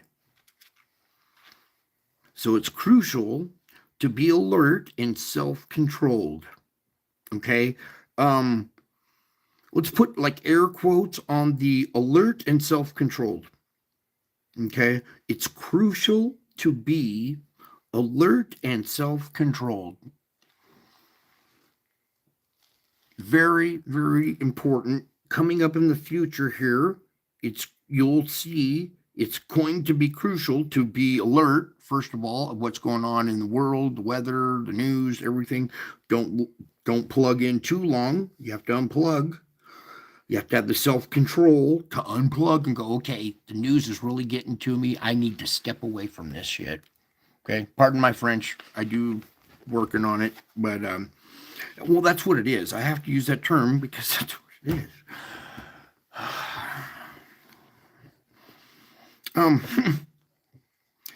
Yeah, crucial to be alert and self-controlled. Can you drive down the street without being on your cell phone? Can you? Can you make it to the store and just when you're driving, can you please stay off of your cell phone? Can you practice that self-control right there? When the media is lying to you and feeding you a bunch of barf, spoon-fed barf, and you're just lapping it up, when are you gonna practice some self-control and step away from the lies and deception? Okay? Because coming up pretty soon, everybody's going to be losing their minds. They're going to be out of control. They're going to be losing control. And it will be crucial to be alert and self-controlled. And remember that your ultimate enemy, the devil, has already been defeated. Crucial again. Crucial to be alert and self-controlled, and crucial to remember the enemy has already been defeated. I have overcome the world, and you are on the winning side. You, here at this channel, warning, you at this channel are on the winning side. You're on the winning side. You can rejoice that you're on the winning side, my side. In me, you have peace. In me, you are always safe. Okay, so quit fussing about the evil people. Quit listening to people who are saying and feeling that there is no really safe place. Okay, stop listening to the talking heads that say they're saying and feeling that there is no safe place, because for you as a believer, there is no place where you are unsafe. You are now safe. There is no place where you are unsafe. I got you. Nothing can happen to you or your family. I am sovereign over everything, including your life and your loved ones. Nothing can happen to you or to them, except what I allow, which is, it's always for good. So you don't have to worry about that. What else do I have? Okay. So as the world grows increasingly dark, remember that you are the light of the world. Ah, you see me, you reflect me back to others. So as this world grows dark, you are the light of the world. Don't waste energy lamenting bad things over which you have no control. Pray about these matters. The ones you have no control over, quit lamenting and quit going over and over the bad things. Pray about them. And again, with the word refuse, I'm a big stickler on refuse. Refuse to, all right, pray about no control and refuse to let them haunt your thoughts. I repeat, stomp your foot on the floor, clench your teeth, and refuse to be haunted by the thoughts that you have no control over. Refuse to be haunted by them. Stop. Let go of them. Give them to me. Okay? Also, focus your energies on doing what you can to brighten the place where I have put you. Okay? I put you in a dark place so you can brighten up the place. Okay? Focus your energies on doing what you can to brighten the place where I have put you. Use your time, talents, and resources to push back the darkness. Shine my light into the world. I am the true light that shines on in the darkness. I am the true light that shines on in the darkness. Notice my avatar was a moon. Doesn't the moon kind of shine in the darkness? Anybody ever pick up on my avatar before?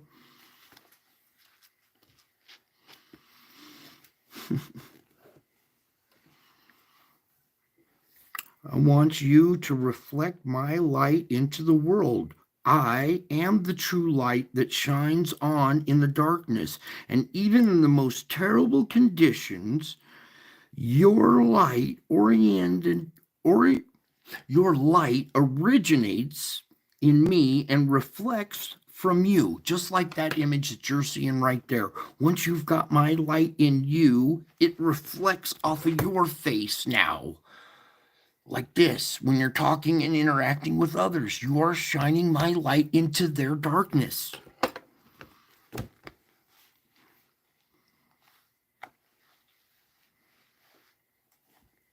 Okay? Your light now that reflects off of your face, that reflects from you, originates in me. That heart, remember the heart I showed you? That originates in me, okay? The light that shines off your face originates from my heart, okay? Now, if you are here at this channel and you are here, you're the 20 here, I have called you to reflect my glory. You do this most effectively by becoming more and more fully the one I designed you to be. So spend ample time seeking my face, focusing on my presence, and my word helps you to grow in grace and discern my will. If you want to know what my will is, open up the scriptures. If you want to grow in grace, open up the scriptures. My word helps you to grow. Okay? I'm here now. I'm back. I am present. My presence. Focusing on my presence here now. And my word will help you to grow in grace. And you'll also be able to discern my will. Now, your time spent with me nourishes your soul, providing comfort and encouragement. Thus, I strengthen you and enable you to be a source of strength for others. Look at you guys go. You are reflecting my light. You are a source of strength for others. You are producing fruit, and I am so happy for you. Your prayers, I love your prayers. You guys are really praying now. You're really praying. Before you were just kind of guessing at what this and that. What? Nope. No more guessing. Now you know, and I hear them. Okay. I don't always answer them right away, and especially in the way that you are looking for. Okay, let me just give you a quick example. The most thing I'm asked for is money.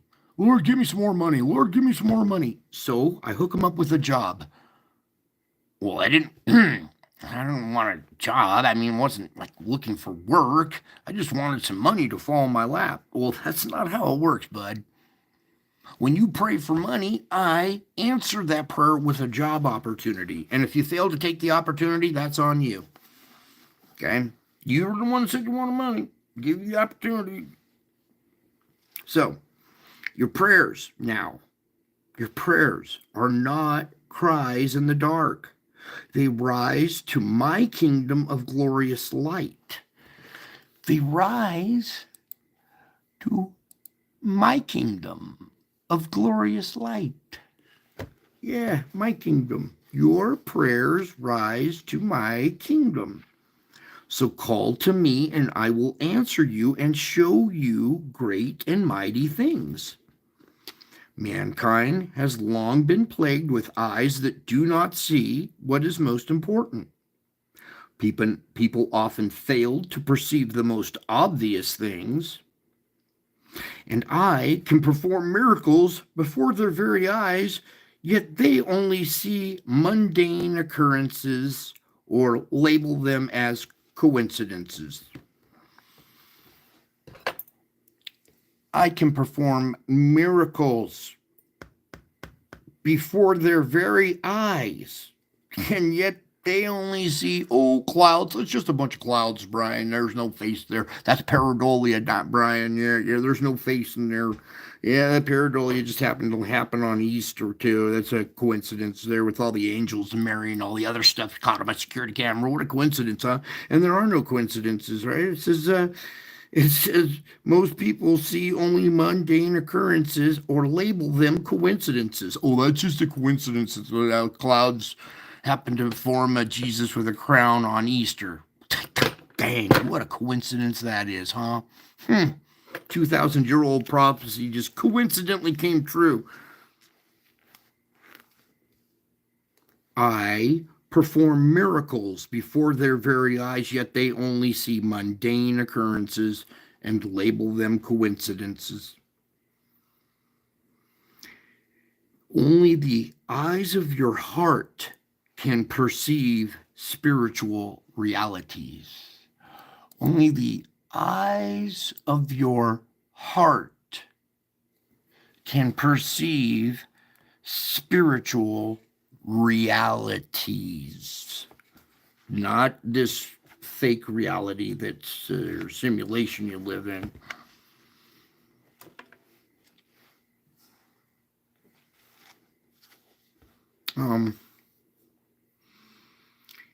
Boy, I got so much on this. Now, when you're looking at these images, these are miracles. They are. That's why they look so odd. Everything I've shown you tonight was a miracle when you look at it from the right perspective. I perform miracles all over the place, and everybody just sees, oh, that's just mundane. That's just a coincidence. Only you guys have the eyes of your heart. So only the eyes of your heart can perceive the spiritual realities. Now, for you people who are here, I delight in you who have a teachable attitude. Open mind, teachable attitude. I delight in people who have a teachable attitude. When you come to me eager to learn great things which you do not know, I rejoice.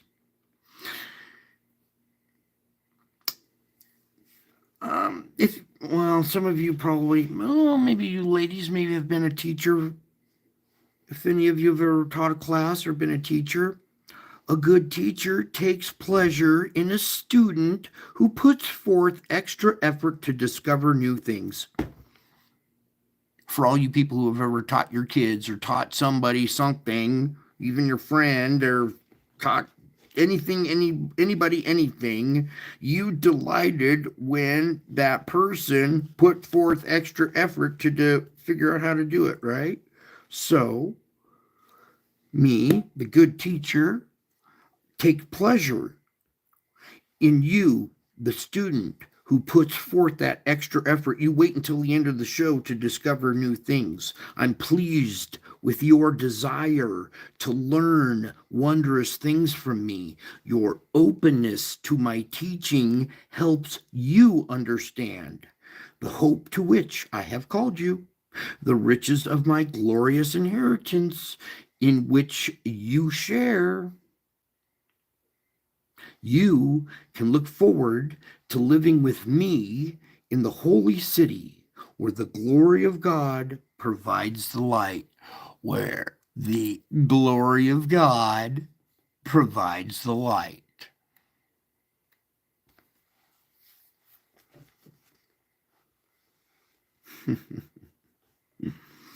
Yes, indeed. I am pleased with your desire to learn the wondrous things from me. Your openness to my teaching helps you understand. Okay, it's not, oh, I'm such a great teacher. No. I want my students to understand. I am pleased when they desire to learn. I am pleased when they put forth the extra effort. Okay? So while you wait with me, I work on renewing your mind. So we're waiting right now. And what am I doing? Renewing your mind. As the light of my presence shines into your mind, darkness flees and deception is unmasked. Isn't it? While I work on renewing your mind, my light, the light of my presence, shines into your mind. This is a battle for your mind. Everybody, the media, they want you to be scared and think this and think that. No. Over here, focus on me. The light of my presence shines into your mind. And when that happens, the darkness flees and deception is unmasked. Isn't it? All the deception is really showing up now. Okay, so inside your mind are, how do we put this? There are many crevices where old thought patterns try to hide. Okay, so you got these old thought patterns. They're hardwired in there. They're old thought patterns, and when you try to address them, they try to hide. So my spirit can search out and destroy those enemies, those old thought patterns, my spirit can destroy those old thought patterns, but it awaits your cooperation. Habitual ways of thinking do not die easily. We have this way of believing the news and reverting right back to, as soon as my show is over, you go back to the other shows and your habitual ways of thinking, and they do not die easily. So, when the Spirit's light illuminates a hurtful thought, capture it by writing it down. So, when you have a hurtful thought and it's being brought to your attention by the Spirit, write it down. Ah, that was a hurtful thought right there. Aha. I was thinking ill about Joe Biden. I really wanted him to fall off the stage. Okay, that was a hurtful thought. Capture it, write it down, and then bring it to me so we can examine it together. I will help you identify the distortions and replace them with biblical truth, okay? Because everybody has distortions. This whole world has a mass psychosis of distortions. Everything you view is distorted by the way you were raised, by the teacher, by your schools, by your media. You live in a distorted reality. Okay?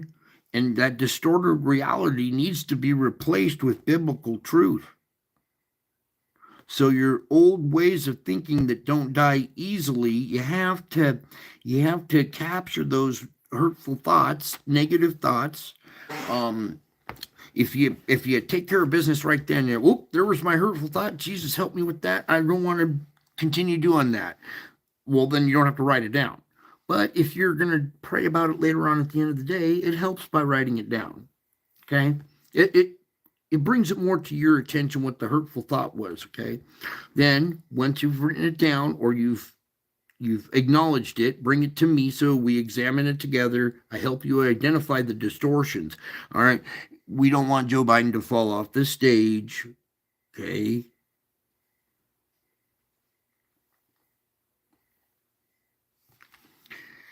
As far as getting hurt, whatever, not as maybe removing himself from the world stage. There's two different kind of stage that I'm talking about. There's could be misconstrued there. So, but we gotta identify the distortions. You guys got distorted ways of thinking. We gotta clean out that old dirt, the barf they've been spoon feeding you. I got to clean the barf out of your brain and replace it with some biblical truth. It's like brainwashing, but more like brain cleaning. I'm not programming you, I'm cleaning out the junk.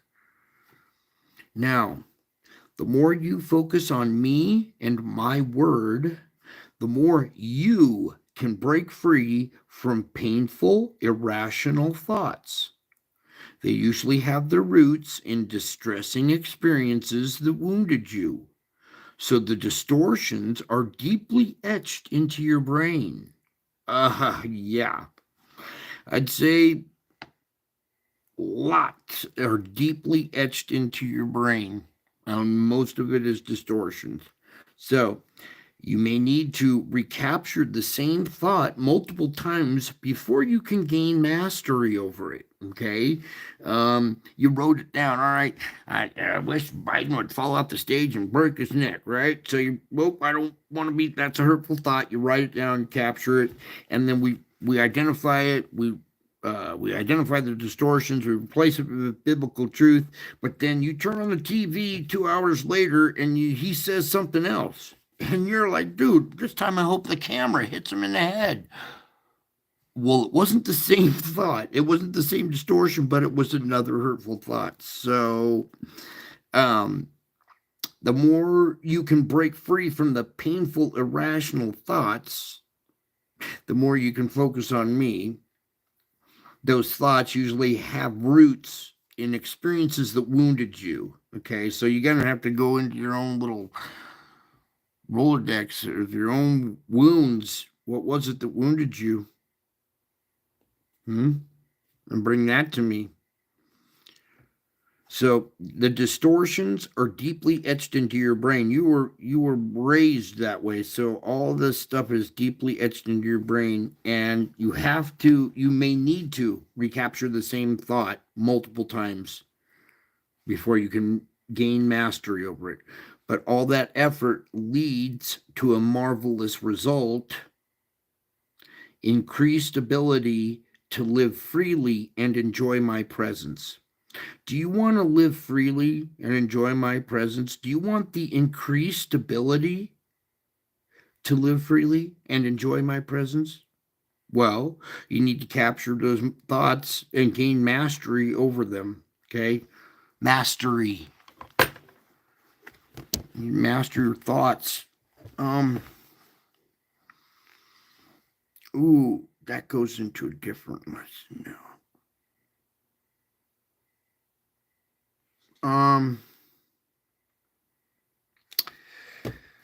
Let's just close up with this one last little thing. My intimate relationship with you is a powerful antidote to feelings of loneliness. So whenever you feel alone or afraid, voice your prayers to me. I hear your silent prayers too, but whispering your words or uttering them out loud helps you think more clearly.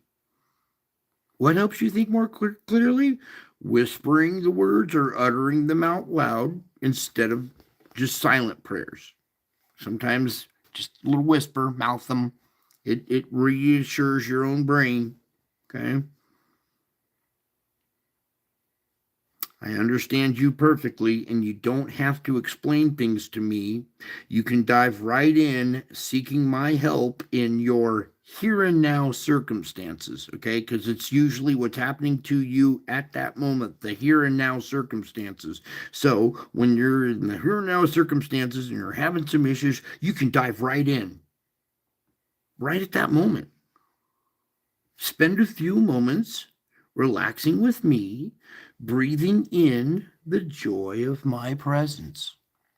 That's how you salvage your day. Lord, help me, grant me the serenity to accept the things I cannot change.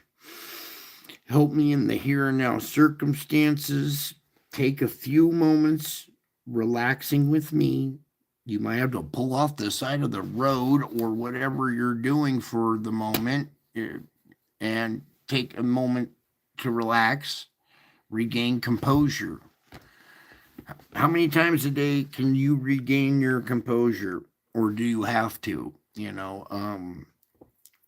There will be new circumstances. If you're good at it now, circumstances will change to push your buttons, and you'll find there'll be new avenues that will test you. So it's, even if you've got it right now, it will still continue to be tested. So you got to look for the circumstances in the here and now. Take those few minutes to relax with me, breathing. Take a few deep breaths if you have to. Breathe in the joy of my presence. Relax with me. I understand you perfectly. You don't have to explain things to me, but you can dive right in seeking my help in your here and now circumstances. Okay? My intimate relationship with you is a powerful antidote to feeling lonely. I'm always with you, by your side. I'm inside you. I can hear your thoughts. I can feel your feelings. Seek my help. I have searched you and know you. I am intimately acquainted with all your ways. Even before there is a word on your tongue, I know it all. So you are indeed fully known. I have complete knowledge of everything about you, including your most secret thoughts and feelings. This transparency could be terrifying for you if you were not my follower. But you have nothing to fear, because my perfect righteousness has been credited to you through your faith in me. and you trust me and you believe me for a minute, and that miracle happens to you, you have nothing to fear, because my perfect righteousness has been credited to you. You have it if you believe me. The more you believe me, the more you have it. It's proportional. The more faith in me, the stronger it is. If you have made it to that point, you are a cherished member of my family. You are. You are a cherished member of my family. My intimate relationship with you is a powerful antidote to the feelings of loneliness. So when you feel afraid or alone, voice your prayers to me. I hear the silent ones, but whispering and uttering them helps you think more clearly. I understand you perfectly. You don't have to explain. Just dive right in, seeking my help in your here and now circumstances. And then breathe. Spend a few moments relaxing with me, breathing in the joy of my presence. I am here, alive, walking around with you guys, present. Brian Knight, present. I'm here, breathing in the joy of my presence.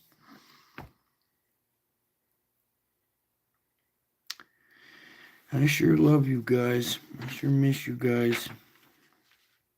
Keep hanging in there, okay? The world's growing increasingly dark, and you need to be that light that shines on in those dark places, okay? People are feeling and saying that there's no safe place. Well, for you, there's no place that's unsafe. Your ultimate home is heaven. Where's your ultimate home? Heaven. And no one can rob you of this. This is your glorious inheritance that never perishes, spoils, or fades. I'm sovereign over you and your loved ones. Nothing can happen to you or to them. Only what I allow. Okay? You are safe in me. I will bless you with peace that transcends all understanding. I strengthen you and enable you to be a source of strength for others. You can look forward to living with me in the holy city where the glory of God provides the light. Your prayers are not cries in the dark. They rise to my glorious to my kingdom of glorious light. Pray about matters, but refuse to let them haunt your thoughts.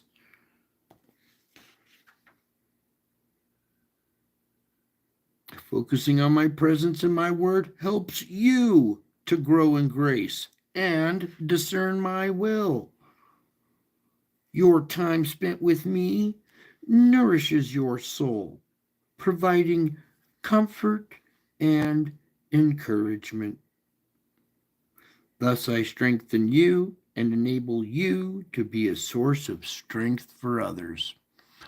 Go get them. Well, the time is bright. All right, be that light. Shine into other people's lives. Okay, I love you. I miss you. Until my next show, I will be back. I'm already back. Headlines, headlines. He's back. Oh, you will never see those headlines, because those would be, well, too scary for the whole world. But for an elite few, my family, thank you for being here. I hope you enjoyed. I love you. I miss you. And I will be back. I am already back, and I am still to come. Bye.